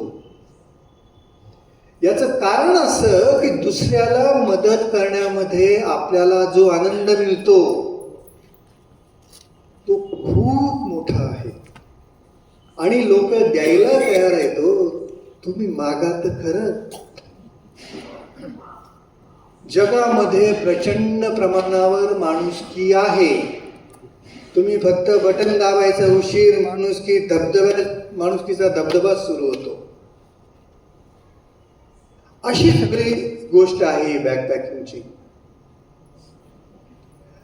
जसं एकदा माझं सगळं बघून झालं तसं जशी मला माणसं आवडायला लागली तर मी नवीन गेम खेळायला लागलो. आता गेम ह्या शब्दाला निगेटिव्ह कनोटेशन सुद्धा आहे, पण पॉझिटिव्हली घ्या. मी जसा जसा प्रवास करत गेलो तसं माझं जगामध्ये आणि भारतामध्ये मित्रांचं नेटवर्क वाढत गेलं. मागच्या ट्रिपमध्ये 51 दिवस मी प्रवास केला, बरोबर. 51 दिवसांपैकी 33 दिवस कुणी ना कुणी मला यजमान भेटले. आता यजमानांचा अर्थ काय, त्याला आपण होस्ट म्हणतो इंग्लिशमध्ये. ज्याने तुम्हाला स्वीकारलं आहे मनापासनं ते यजमान. अतिथी देवो भव असं आपण म्हणतो. ज्याने आम्हाला स्वीकारलं ते यजमान तर ते यजमान माझ्या ओळखीचे असणं गरजेचं आहे का? अहो नाही काय म्हणता, तो ओळखीचा असेल तर तुम्ही जाणार कसं काय? आणि हीच तर गंमत आहे, जो तुमच्या ओळखीचा नाही त्याच्याकडे जाण्यात खूप मजा आहे. म्हणजे मी पहिले माझे नातेवाईक तिथे आहे का हे चेक करतो, मग मित्र तिथे आहेत का हे चेक करतो, मग मित्राचे मित्र तिथे आहेत का हे चेक करतो, मग मित्राच्या मित्राचा मित्र तिथे आहे का हे चेक करतो. आणि कसं चेक होतं, माझं नेटवर्क इतकं जबरदस्त आहे की मी एकदा प्रवासाला सुरुवात केल्यानंतर माझ्या मित्रांचं नेटवर्क सुरू होतं. हो तुम्ही जाऊन वाटलंच तर येतो. जबलपूर पासनं 43 किलोमीटर अंतरावर मी उभा होतो. माझ्या एकाचा फोन आला, तुझं जबलपूरमध्ये काम झालंय का? म्हटलं नाही. त्याने 3ऱ्या मिनिटाला मला सांगितलं, अशा अशा डॉक्टरकडे तू जाशील आणि तो तुला सगळी मदत करेल, इन्क्लुडिंग युअर होस्टिंग देअर. त्याने मला मी लगेच त्या डॉक्टरशी बोललो होतो, म्हणे 7 वाजेपर्यंत ये. त्याने मला त्याचा लोकेशन वगैरे पाठवलं आणि लोकेशन पाठवल्यानंतर मी त्या लोकेशनवर गेलो तर बाजूला एक मोठी कॅन्सरची बिल्डिंग होती, कॅन्सर हॉस्पिटल, 5 मजली. म्हटलं आपलं काहीतरी चुकलं, कॅन्सर हॉस्पिटल लोकेशन कसं काय असू शकेल. मी त्याला फोन केला, म्हटलं अंजनी मी इथे येऊन पोहोचलोय. हा म्हणे तू बरोबर येऊन पोहोचला, ये ना म्हणे हॉस्पिटलमध्ये. हॉस्पिटलमध्ये? हा म्हणे ये, मी एक सर्जरी करतोय, मी तुला 5 मिनिटात हे करतो. मी त्याच्या ऑफिसमध्ये गेलो, आरामशीर बसलो. त्याला 5 मिनिटं लागले, 15 मिनिटं लागले. 15 मिनिटानंतर एक बाई आली. ती म्हणे तुम्ही मानतात का? म्हटलं हो. तुम्ही कोण? म्हणजे मी अंजनीची बायको आहे. बरं म्हटलं. झाल्या आमच्या गप्पा सुरू. 20 मिनिटानंतर अंजनी आला कन्सल्टिंग रूममध्ये. कॅन्सर सर्जनच्या कन्सल्टिंग रूममध्ये मी हे रिकामी उद्योग करत होतो. तो तिथे आला. चल म्हणे आता आपण घरी जाऊ. म्हटलं घरी म्हणजे कुठे जायचं? म्हणजे शेजारचाच बंगला आपला आहे. आम्ही 3 जण त्यांच्या घरी गेलो. तुमचा विश्वास नाही बसणार मंडळी, 8 डॉक्टर माझ्या स्वागताकरता पोर्चमध्ये उभे होते. मी ज्या हवेलीमध्ये उभं होतो त्या हवेलीचं वय 125 वर्ष होतं. हे 8चे 8 डॉक्टर फर्स्ट जनरेशन सेकंड जनरेशनचे होते. त्याचे आईवडील माझ्या स्वागताकरता, त्यांचे 3 मुलं माझ्या, तेही डॉक्टर, तेही स्वागत करतात, त्यांच्या बायकाही स्वागत करतात. झाले ना 8, 3 दुने 6, 7, 8. तर मी असंच उभा राहिलो किती वेळ. म्हटलं आपल्याला काय. आणि मग त्यांनी जो माझ्यावर प्रश्नांचा भडीमार सुरू केला, कारण ते पण कोण माणूस आहे यार, हा काय स्कूटरवर काय फिरतो काय नाही. माझ्या स्कूटरवर बघितलं, मी इतके प्रश्न विचारायला सुरुवात केली की 1.25 तास मी उभं होतो आम्ही सगळेजण पोर्चमध्ये. मग ती जी अंजनीची बायको होती, तिच्या लक्षात आलं की आपण 1 तास झाले इथे उभं आहोत, आपण घरात जाऊ. आम्ही घरात बसायला सुरुवात केली. नॉर्मल काय अपेक्षा असते की कुणी बाहेरचा माणूस आला तर समजा हॉलमध्ये बसवतात. आम्ही 10 जण डायनिंग टेबलवर बसलो. तिथे गप्पा सुरू, भजी आणि चहा येतच होता, आमच्या गप्पा चालू. त्यामुळे कोण कधी कसा भेटेल याचा काहीच भरोसा नाही. रात्री 9:30ला सांगितलं की मी येऊन 2-2.5 तास झाले, अजून हेच कपडे आहे, हेच जॅकेट आहे, तर आता मला वॉश तर घेऊ द्या कमीत कमी. घ्या ना म्हणे सर, काही प्रॉब्लेम नाही, 5-10 मिनिटात लगेच या. म्हणून मी म्हटलं अरे मला कोणी रूम तर दाखवा माझी. मला काय वाटलं ते हवेलीमधले कोणची तरी रूम देतील. तर तो अंजनीवाला डॉक्टर म्हणे, तो म्हणे काय म्हणे सर, आमच्याकडे 2-3 पाहुणे आले, तात्या वगैरे, तर तुम्हाला हवेलीत नाही ठेवता यायचं. काही हरकत नाही. म्हटलं मला फुकट कुठेही राहायची सवय, कुठे ठेवतो तू? म्हणे चल तुम्हाला हॉस्पिटलमध्ये दाखवतो. त्यांनी त्यांच्या कुटुंबाकरता जी रूम तयार केली आहे हॉस्पिटलमध्ये, ती रूम मला दिली, कम्प्लीट हायटेक. अजून काय पाहिजे? त्यामुळे हा जो गमती जमती घडतात आयुष्यामध्ये, ह्या फार जबरदस्त आहे तो. आणि हा अनुभव मला फक्त भारतातच आला आहे असं नाही. हा अनुभव मला बऱ्याच वेळी बाहेरच्या देशात सुद्धा येतो. कधी कधी मी Airbnb वापरतो, कधी कधी मी Booking.com वापरतो, कधी कधी हॉस्टेल वर्ल्ड वापरतो. बाहेरच्या देशामध्ये मी जेव्हा हे करतो, हॉस्टेल वर्ल्ड वापरतो, तेव्हा मी नॉर्मली हॉस्टेल्सच सिलेक्ट करतो. याचं सगळ्यात महत्त्वाचं कारण म्हणजे संध्याकाळी सगळे फिरून आले दिवसभरातले लोक की सगळे आम्ही एकत्र बसतो. कोणी बियर पितंय, कोणी सिगारेट पितंय, कोणी एक्स करतंय काय, पण गप्पा मात्र मी आज काय केलं याच्यावर असतात. And that become the resource for your next day exploration. त्यामुळे अशा प्रचंड प्रमाणावर गमती जमती घडत असतात आणि म्हणूनच माझा 75 देशांचा प्रवास किंवा ह्या ज्या मी भारतामधल्या 2 व्हीलरवर ट्रिपा करतो ते याच्याच करता सक्सेसफुल झाल्या आहेत. कारण अटॅचमेंट विथ द पीपल. तुम्ही ब्लाइंड फेथनी लोकांवर विश्वास ठेवा, कुणीही तुमचा विश्वासघात करणार नाही. मी नेहमी लाईट वेट ट्रॅव्हल करत असतो. प्रवास किती दिवसाचा असतो? एक हाफ पॅन्ट, 2 फुल पॅन्ट, एक जीनची पॅन्ट आणि एखादी अशी पॅन्ट. 4 पॅन्टच्या पलीकडे पॅन्ट्स न्यायच्या नाही, 4 टी शर्टच्या पलीकडे पॅन्ट्स न्यायच्या नाही, 3 सेट्स ऑफ अंडरवेअर, लागणारी औषधं आणि हे टूथपेस्ट वगैरे ते तेवढंच. मला जरा वेळ कंट्रोलमध्ये सांगा. तुम्ही मला सांगा की कधी थांबायचं ते, कारण मी कधीही थांबू शकतो. गंमत बघा, आजचं लेक्चर देताना माझ्या मनात कुठेही स्ट्रक्चर नाही. Making sense of nonsense, making sense out of nonsense is your responsibility, not mine. मला जे आहे ते मी सांगून मोकळं होणार. तुम्हाला जेवढं तुमच्या टिप कागदामध्ये झिरपून घेता येईल तेवढं घ्या. Remember one thing, I am not talking, I am speaking. Talking हे ओपन एंडेड असतं, गॉसिपिंग असतं. We are not doing gossiping. We have got definite motive behind organising this particular lecture, की तुमची ज्ञानवृद्धी कशी व्हावी, जगात वेगवेगळे माकडं कसे वावरतात, वेडी माणसं कशी आहात. जे तुम्ही सगळे शहाणी माणसं आहात, काही हरकत नाही. तुम्ही आलं तर आपण त्याचं ऐकू, नाही तर आम्ही 40 गावाच्या बाहेर पडणार नाही. वेडी माणसंच इतिहास घडवतात, म्हणून मी एक वेडा आहे. आणि हे सत्य आहे बरं का. माझा आजचा कम्युनिकेशन करण्याचा उद्देश हा आहे, तुमच्यापैकी जे कोणी तरुण असेल, म्हातारे स्वतःला म्हणून घेत असेल नसेल वगैरे वगैरे वगैरे, एकाला जरी वाटलं ना की मानकर, मनातल्या मनात बरं का, मानकर मी एक तरी बॅकपॅकिंग ट्रिप ऑर्गनाईज करेन माझ्या स्वतः करता.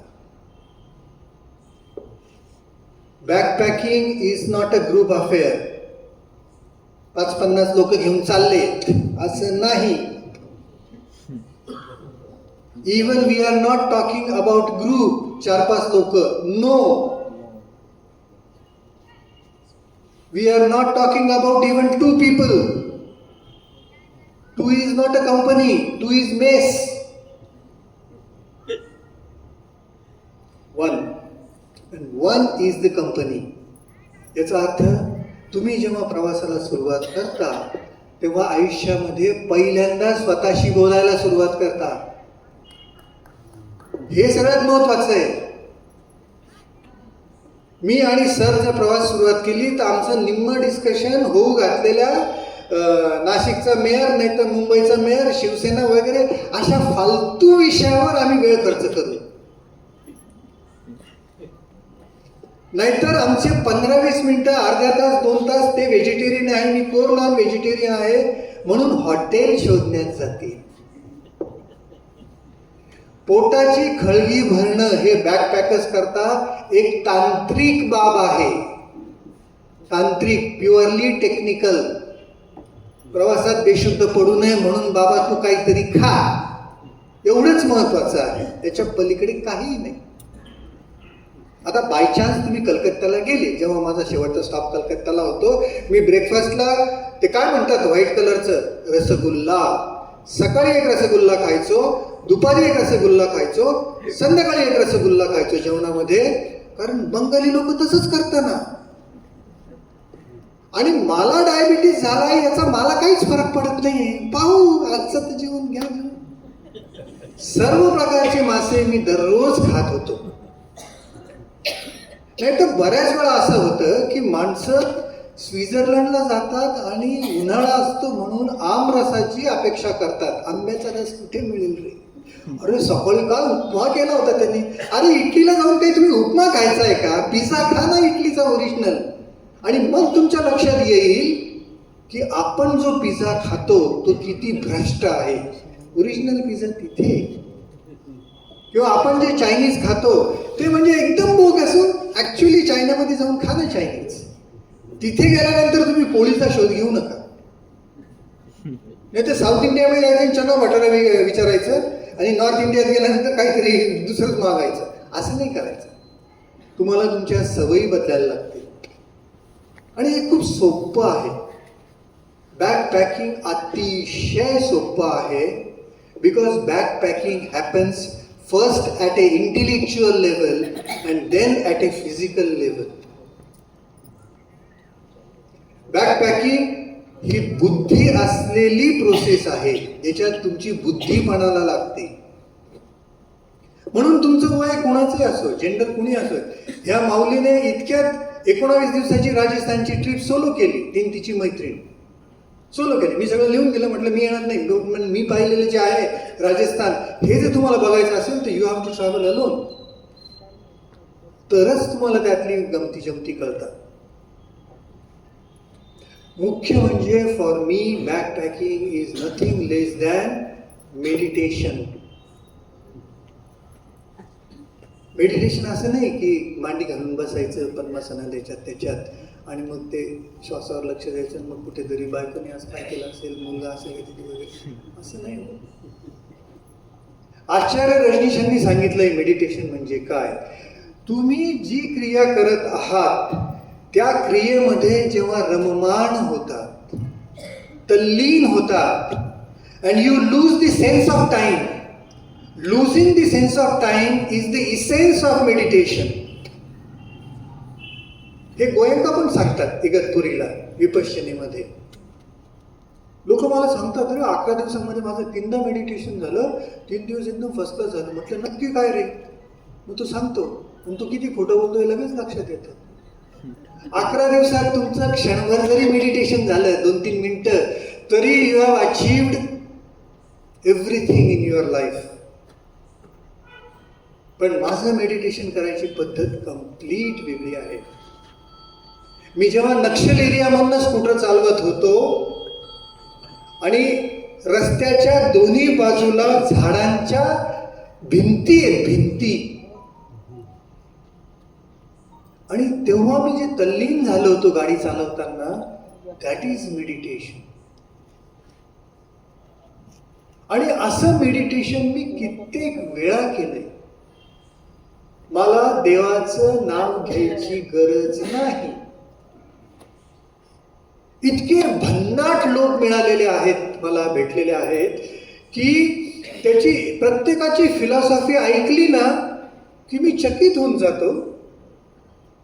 ह्या प्लॅनेटवर निसर्ग जेवढा वेगवेगळा आहे त्याच्या कित्येक पटीने माणसं वेगळी आहेत. किंबहुना प्रत्येक माणूस हा वेगळा आहे याच्यावरच माझा आता विश्वास बसायला लागला आहे. आणि प्रत्येक माणूस चांगला आहे या सत्यापर्यंत मी येऊन पोहोचलो आहे. या 75 देशावर मी थांबलं तरी हरकत नाही, पण पोटाची भूक काही मला थांबवून देत नाही, मनाची भूक मला काही थांबवून देत नाही. मी जेव्हा पहिला माझी म्हणजे आता ही ट्रिप मी नुकतीच संपवलेली आहे, तेव्हा येताना विचार करत होतो कुठे कुठे जायचं. पुढच्या नोव्हेंबरमध्ये मी परत एकदा स्कूटरला किक मारणार, कन्याकुमारीपर्यंत जाणार, जाताना कोस्टलनी जाणार, येताना सेंट्रल इंडियामधनं वर येणार. 7-7.5 हजार किलोमीटर क्लिअर कट जंगलामधनं. किंवा जसं मी म्हणालो पॅरिस, युनायटेड किंगडम मला बघायची अजून एकदा इच्छा आहे. एकदा जाऊन आलोय असं घाई घाई. तर United kingdom is made up of England, Scotland and Ireland.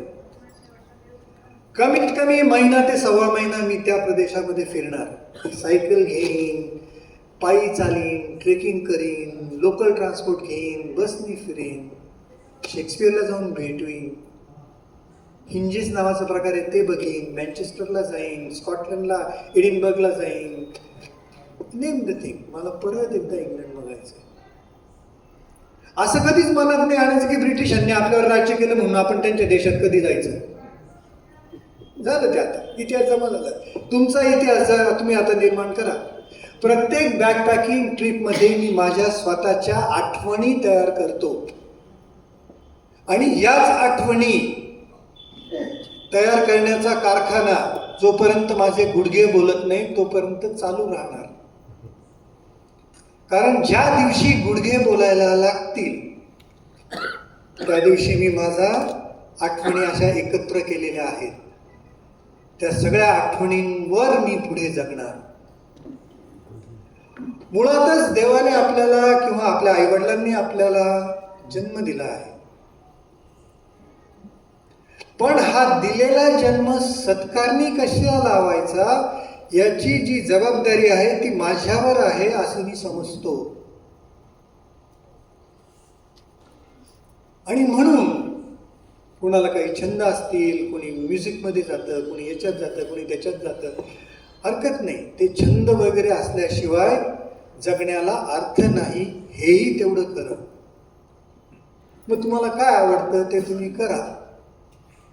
Actually happiness, the source of the happiness is that what you are doing is what you are liking. जे तुम्हाला आवडतं तेच तुम्ही करता तरच तुमच्या जीवनाला अर्थ आहे, अन्यथा अर्थहीन आहे आयुष्य. जे संतांना वयाच्या 20-25व्या वर्षी कळतं ते आपल्याला 60-65व्या वर्षी कळतं. खरं आहे की नाही? की जीवनाला काही अर्थच नाहीये. आला, श्वास घेतला, लग्न केलं, मुलं झाली, म्हातारा झाला, विषय संपला, लागले नेत्र पहिलं तिरी, अशी आपली अवस्था आहे. म्हणून आठवणी क्रिएट करणं फार महत्वाचं आहे. आठवणी क्रिएट करण्यासाठी you have to exert in whatever field you like. पैसे कमवणं ही तुमची हॉबी होऊ शकत नाही, ती याच्याकरता आहे. More money is more problems. जास्त पैसे झाले की ते कुठे ठेवू, मग त्याला इंटरेस्ट किती मिळेल, इकडे अडकू का तिकडे, ह्या विमंचना येतात. लिमिटमध्ये ठेवा, असू द्या. Money has value, no doubt about it, but beyond a particular time money doesn't help to live you happy. अजून या विषयावर मी खूप बोलू शकतो. म्हणजे मी जर एकेका माणसाची तुम्हाला कथा सांगायला लागली तर खूप वेळ जाईल. माझ्या अंदाजाने वेळ झालाय ना. तर आपण असं करू की एक 3-4 तुमच्या मनात जर काही प्रश्न असतील या विषयाचे तर ते मला विचारा आणि नंतर आपण पूर्ण विराम देऊ. व्हिडिओ आपण सगळ्यात शेवटी दाखवणार आहे. नाशिकमध्ये अभिव्यक्ती नावाची एक संस्था आहे. त्या संस्थेने मला सांगितलं होतं की तुम्ही आतापर्यंत ज्या काही ट्रिपा केल्या त्याच्यातले थोडेसे क्लिप्स आम्हाला दाखवा आणि ते आपण कॉम्पिटिशनला पाठवू, द लाईफ ऑफ अ बॅकपॅकर. पण ती सगळ्यात ठेवू कारण ती फक्त 20 मिनिटाची आहे. ज्यांना पाहिजे ते बघतील किंवा आपण हे करू. पण मला तुमचे प्रश्न घ्यायला आवडेल, 1-2 प्रश्न. हा, माझी स्कूटर ॲक्सेस सुझुकी होती पहिल्या 3 ट्रिपमध्ये. 125cc असलेली गाडी, the most reliable vehicle under the sun असं मला वाटायचं. कारण ही ॲक्सेस सुझुकी मी चायना बॉर्डरपर्यंत घेऊन गेलोय. इमॅजिन, चायना बॉर्डर, इथून तेजपूर, तेजपूरहून भालुकपांग, भालुकपांगवरून तवांग, तवांगवरून चायना बॉर्डर. सब झिरो टेम्परेचरमध्ये मी गाडी चालवलेली आहे. ओके. आणि तवांगपर्यंत पोहोचायला कमीत कमी 7 डोंगर असे क्रॉस करायला लागतात. पण माझी गाडी भन्नाट आहे, ॲक्सेस एकदम टॉप आहे. त्या गाडीचं 1,00,000 किलोमीटर झाले आहेत. म्हणून ही जी 4थी ट्रिप होती तेव्हा माझ्या मुलांनी सांगितलं की बाबा तिचे 1,00,000 किलोमीटर झाले, ते आता कंप्रेशन तिचं वीक झालं आहे, तुम्ही ह्या ट्रिप करता दुसरी एखादी गाडी घ्या. I was about to buy another vehicle of Access Suzuki. पण माझ्या पुतणीकडे ॲक्टिवा 6S होती, ब्रँड न्यू, फक्त 9,000 किलोमीटर झाली. तिला मी असं भीतभीतच विचारलं, तुझी गाडी न्यू का गं? नाहीतरी तू प्रेग्नंट आहे ना. फॉर्च्युनेटली ती प्रेग्नंट होती. ती म्हणे काका घेऊन जा, मला काही लागत नाही. And then I found Activa is a better vehicle than Access. ॲक्टिवाने मला 51 ते 52 किलोमीटर पर लिटर एवढं ॲव्हरेज दिलेलं आहे. त्यामुळे ती गाडी आहे. या गाड्या सगळ्या रिलायबल आहेत. मला मोटरसायकल आवडत नाही. आमच्या घरी 500cc बुलेट होती, 350 बुलेट होती, आता हिमालयन आहे. माझ्या मुलामध्ये DNA उतरलेले असल्यामुळे आमच्या दोघांचे ही इज अ एस रायडर. तो दररोज 800 ते 900 किलोमीटर कापू शकतो बरं का. म्हणजे तो इतक्यात केदारनाथला जाऊन येतो 4 दिवसामध्ये, 5 दिवसामध्ये, असं त्याचं आहे. पण मी त्याच्या मोटरसायकलला कधीही हात लावलेला नाही आहे. याचं मेन कारण म्हणजे ह्या दोन्ही गाड्या रिलायबल आहे आणि माझं सामानच एवढं असतं. हीच बॅग मी वापरतो बरं का. जे तुम्हाला आज चित्र पाठवलं आहे ते याच बॅगेतलं आहे. आणि ही गाडी मी सुंदरबनला जाताना ती गंगा नदीचा मोठा प्रवाह क्रॉस करून ती जी मोठी बोट असते त्याच्यात टाकली, तिथून आयलंडवर गेलो, आयलंडवर गाडी चालवली, तेव्हाचं चित्र आहे. नंतर दुसरा प्रश्न. खर्चिकदृष्ट्या ती स्कूटर परवडते का असं? 100%. 100 रुपयाला किंवा 105 रुपयामध्ये ती जर 52 किलोमीटर चालत असेल तर ती 2 रुपये किलोमीटर देते. 2 रुपये किलोमीटरपेक्षा जगात काहीही स्वस्त नाही.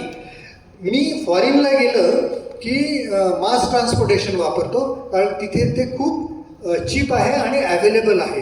पण भारतामध्ये कन्सिडरिंग दी पॉप्युलेशन स्कूटरने प्रवास करणं हे सगळ्यात टाईम इफिशियंट आहे. टाईम इफिशियंटचा अर्थ असा की सायकलने जर तुम्ही प्रवास केला तर तुमची फिजिकल खूप वाया जाते आणि तुम्ही अंतर कापू शकत नाही. 4 चाकी माझ्याकडे आहे पण मला तिच्यात इंटरेस्ट नाही, कारण शहरात घुसलं की पार्किंगचा इश्यू वगैरे वगैरे वगैरे. 2 व्हीलर तुम्ही जगाच्या कुठल्याही कानाकोपऱ्यात घेऊन जा आणि तिथे बिंदास स्टँडवर लावा. मी तर आपल्या देशामध्ये माझं बेडिंग हे सगळं असायचं ना, बिंदास सोडून द्यायचं. काय चोरीला घेऊन जाईल ती घेऊन जाईल, काही प्रॉब्लेम नाही.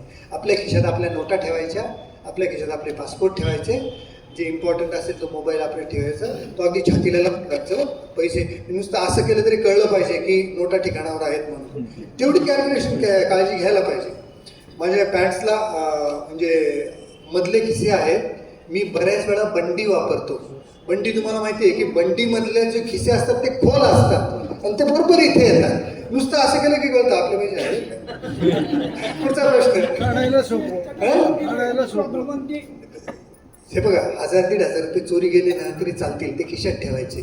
पण जर तुम्हाला 4 चौघामध्ये पैसे काढायची वेळ आली तर आधी टॉयलेट शोधायचं, तिथे जायचं, तिथून 2000 रुपये काढायचे, ते खिशात ठेवायचे. एवढं हळूहळू येऊन जातं.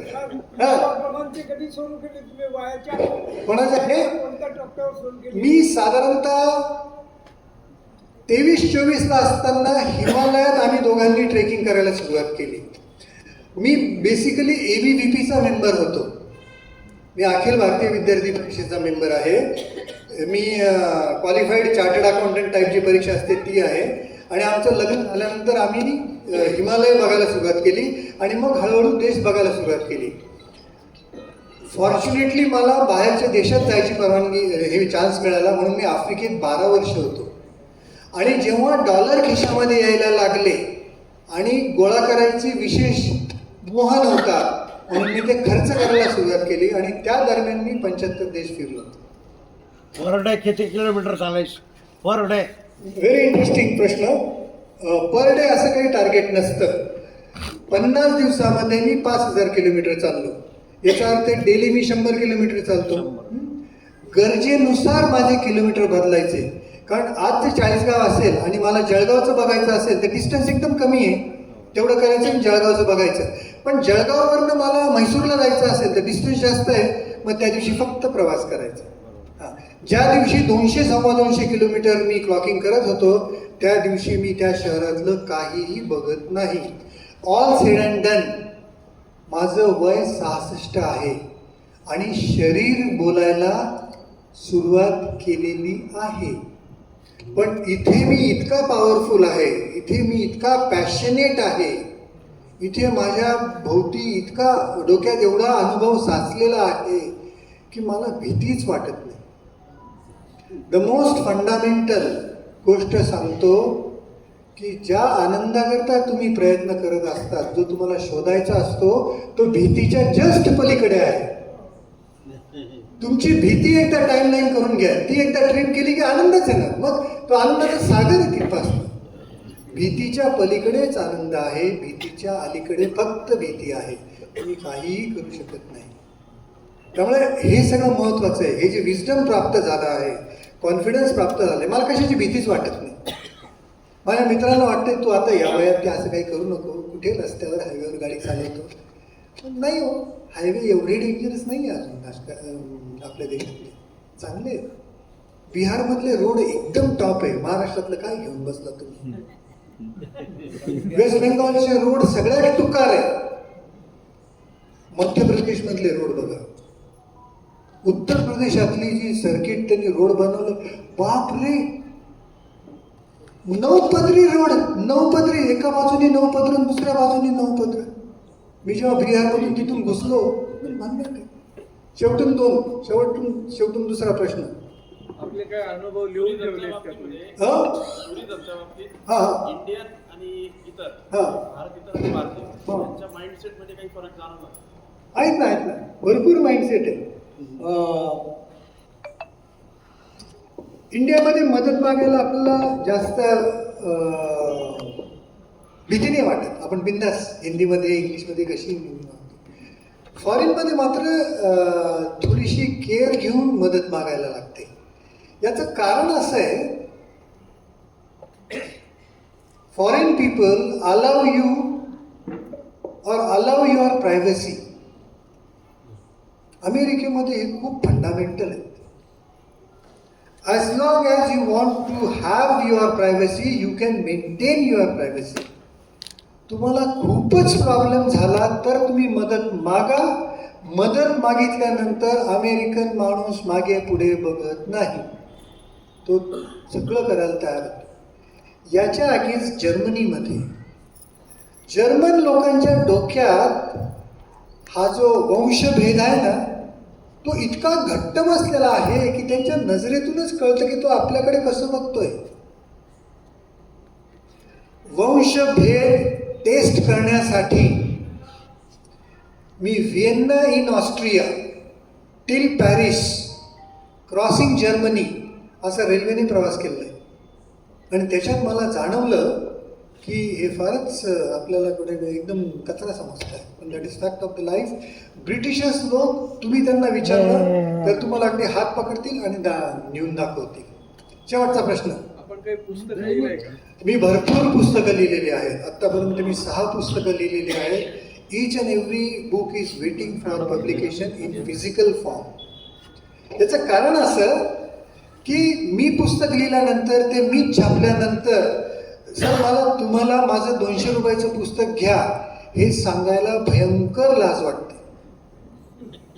I am very weak at marketing.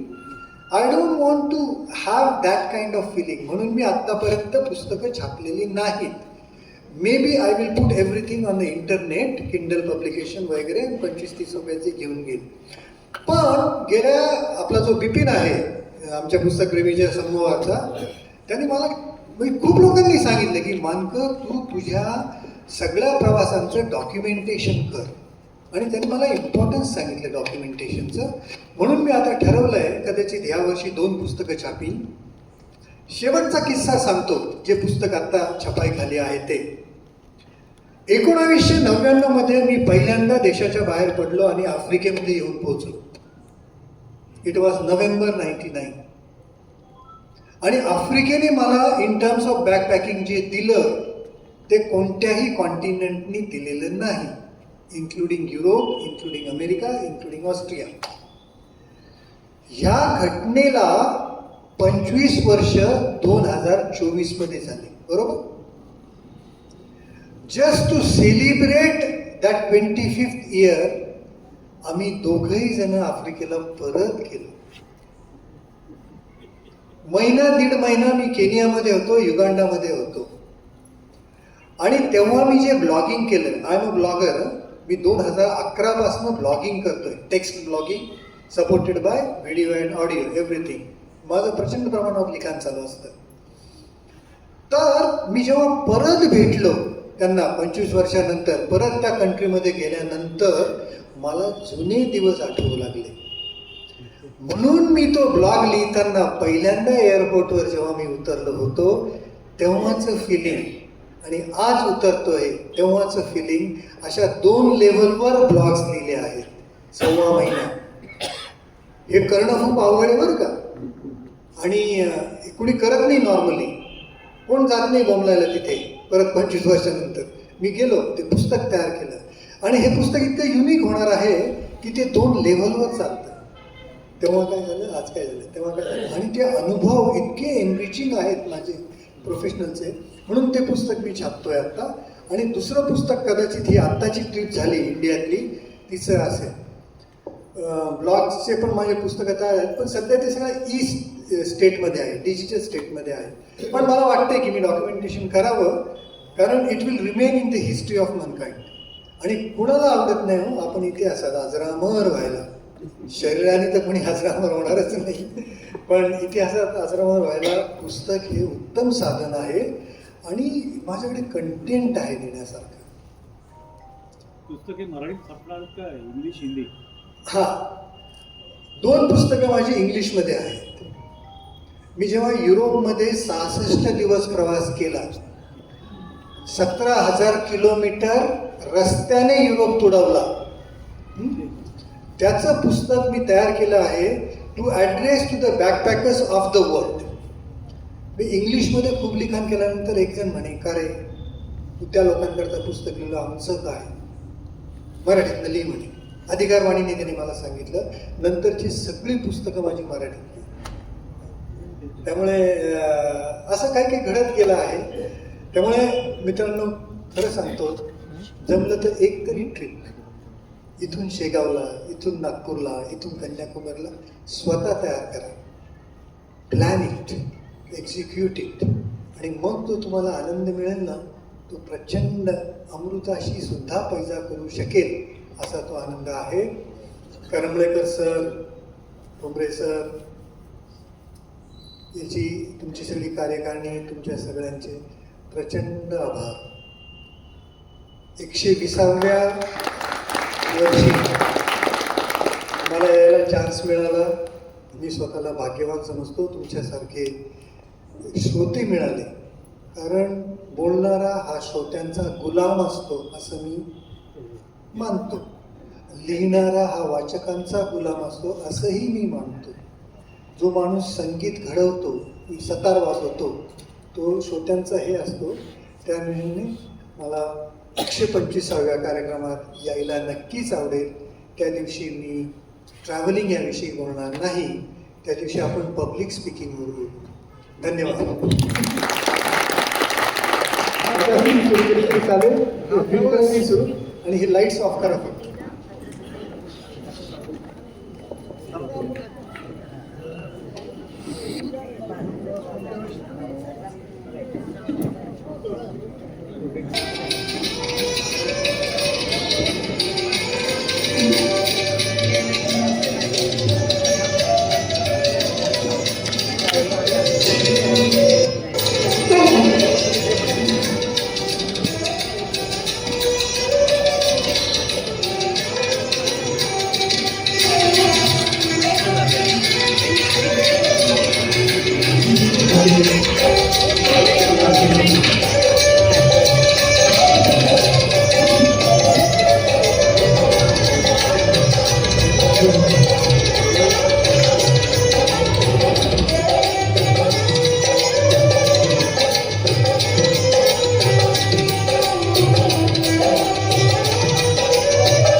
Impure सोनं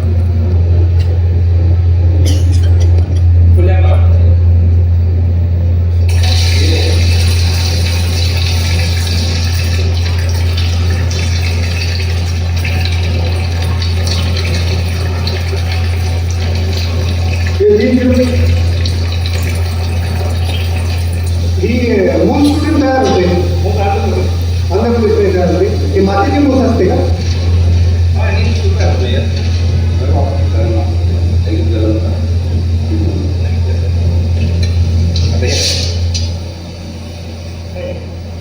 ते पोकळ करायसाठी पाणी टाकायचं. आता या मिक्स मध्ये तेजाब टाकलं जात आहे. तेजाब याचा अर्थ नायट्रिक ऍसिड. नायट्रिक ऍसिड मध्ये सोनं आणि चांदी दोन्हीही विरघळणार.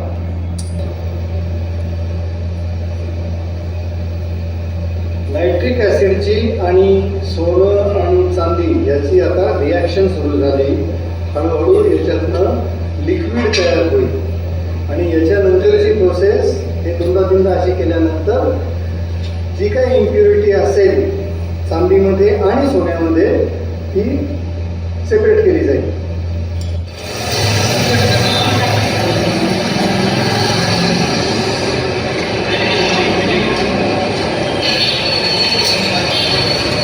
हे नारळाचं रोप तर नाही का?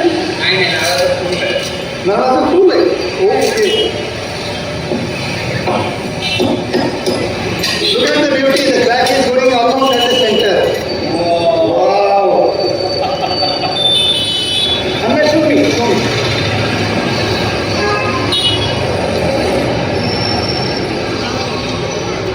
Coconut flower. Coconut flower. Amma, open it.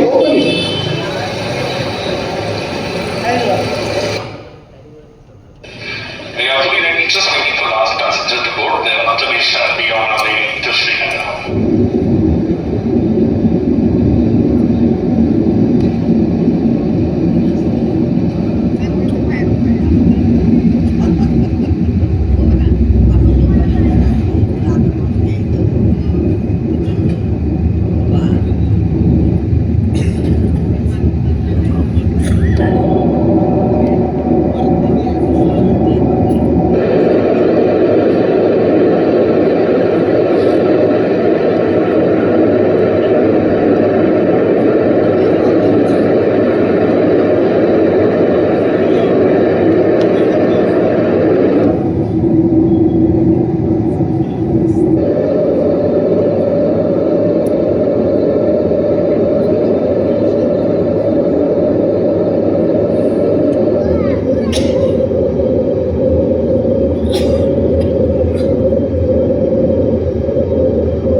देखा, जैसे ये भाई साहब के साथ बात किया, ये माता जी के साथ बात किया, तो अच्छा लगता है।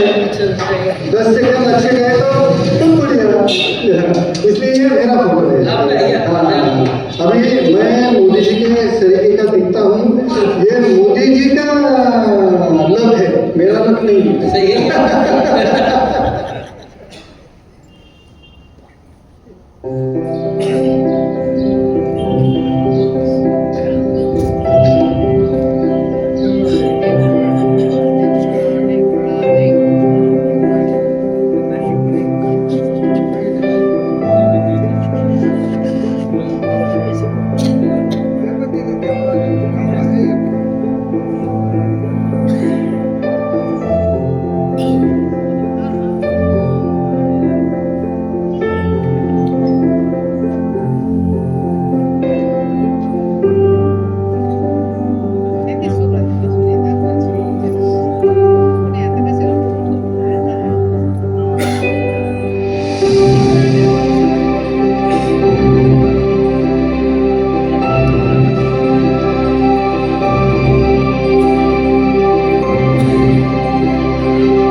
उसका प्रिपरेशन कुछ ज़्यादा नहीं है, खास में। हाँ, बताओ। नहीं मिलेगा सर, पूरा व्यवस्था यही मिलेगा, जोधपुर में भी नहीं मिलेगा, खाली आपकी दुकान में ही मिलेगा ऐसा। तो इसको बोलते हैं बॉलीवुड। ये तो एक्चुअली स्वीट हो गया ना, ये क्या है? 1 किलो बनाने में 4 से 12 घंटा। 1 किलो में कितनी चपाती बनती है? ओके, 1 किलो में 7-8 पीस आता है, हाँ एक बार 12 हाँ, इसलिए आप चपाती भी ग्राम के हिसाब से बेचते हो। क्या किलो पड़ती है? 1000 रुपये kilo. Oh my God, never thought कैसा भी कुछ हो सकता है जिंदगी में। Thank you very much.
ये जो है ओपन इन्विटेशन बोलते हैं इसको। आज से काफी साल पहले दिसंबर में सामूहिक शादी होते थे। ओके एक डेट में एक तारीख में 400 शादियां एक साथ होती थी। ओके तो उसके लिए फिर वो छप जाता था कार्ड, फिर सबके लिए ओपन इन्विटेशन था। इस एरिया जितने भी समाज के लोग रहते थे वो इस कार्ड के ऊपर आ जाते थे। अच्छा। उसको ओपन इन्विटेशन। ओके। जैसे अब अगली गई आप शादी है, उसके लिए दीवार तैयार होगी। अभी इधर शादी है। अभी अगले महीने शादी है। अब यहाँ पे दीवार, यहाँ पे प्लेस बनेगा। ठीक है। ये पुराना हो गया, वो हो गया, वो हो गया। तो फिर ये कल्चर का जैसे ये कल्चर हाँ कोई जैसे सही बात है। इधर भी सामने शादी हो गई होगी राइट, लेकिन काफी ये होगा, बहुत पुरानी शादी हो गई। हाँ ये घर में भी शादी हुई है।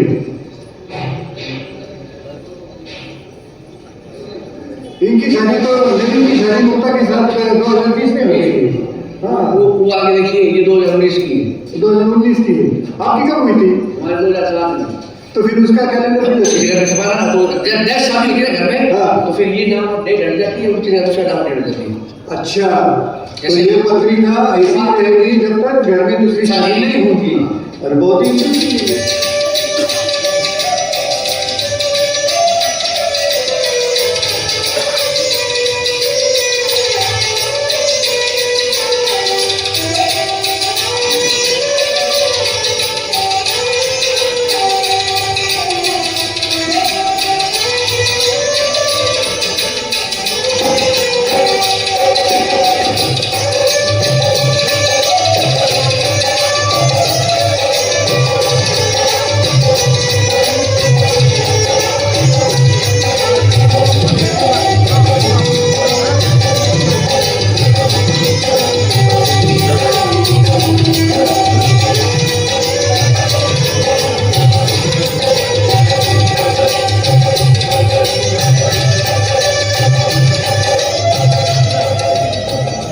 शीशम के 4 टुकड़े करताल बोलते हैं।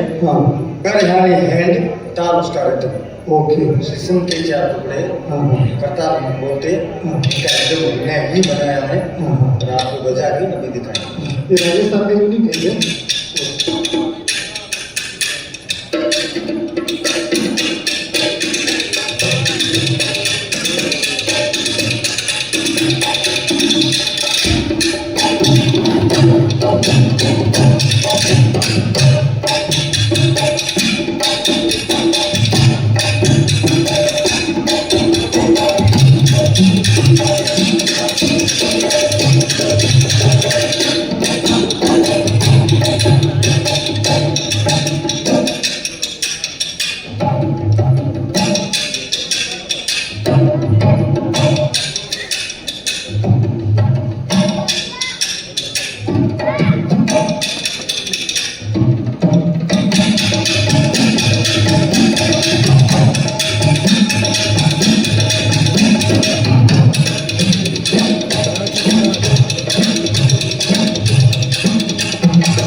किधर रखा हुआ उसने चश्मा?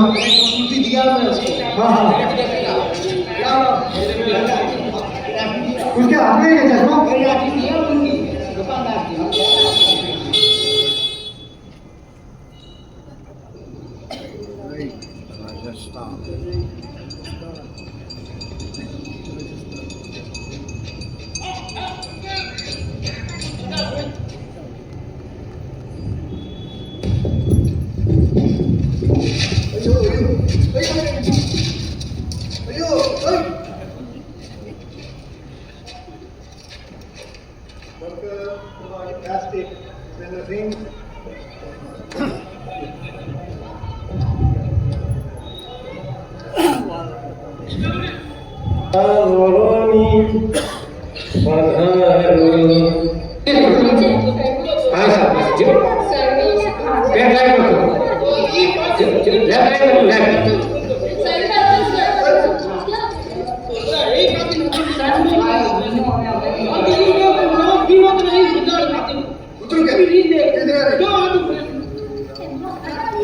झालं फक्त 5 minute.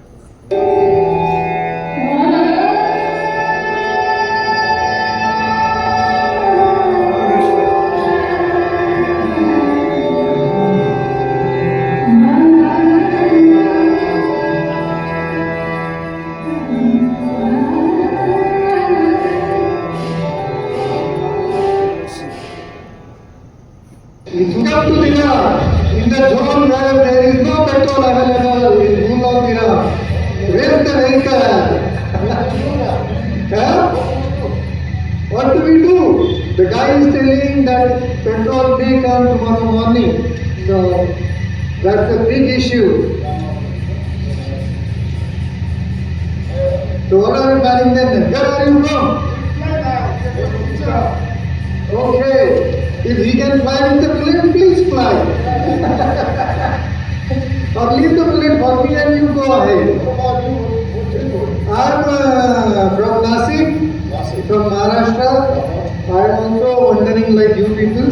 I have got a small two-wheeler vehicle. And nice. It is a Suzuki Access. Yeah, that's great. Nice to see you with your gadgets and everything.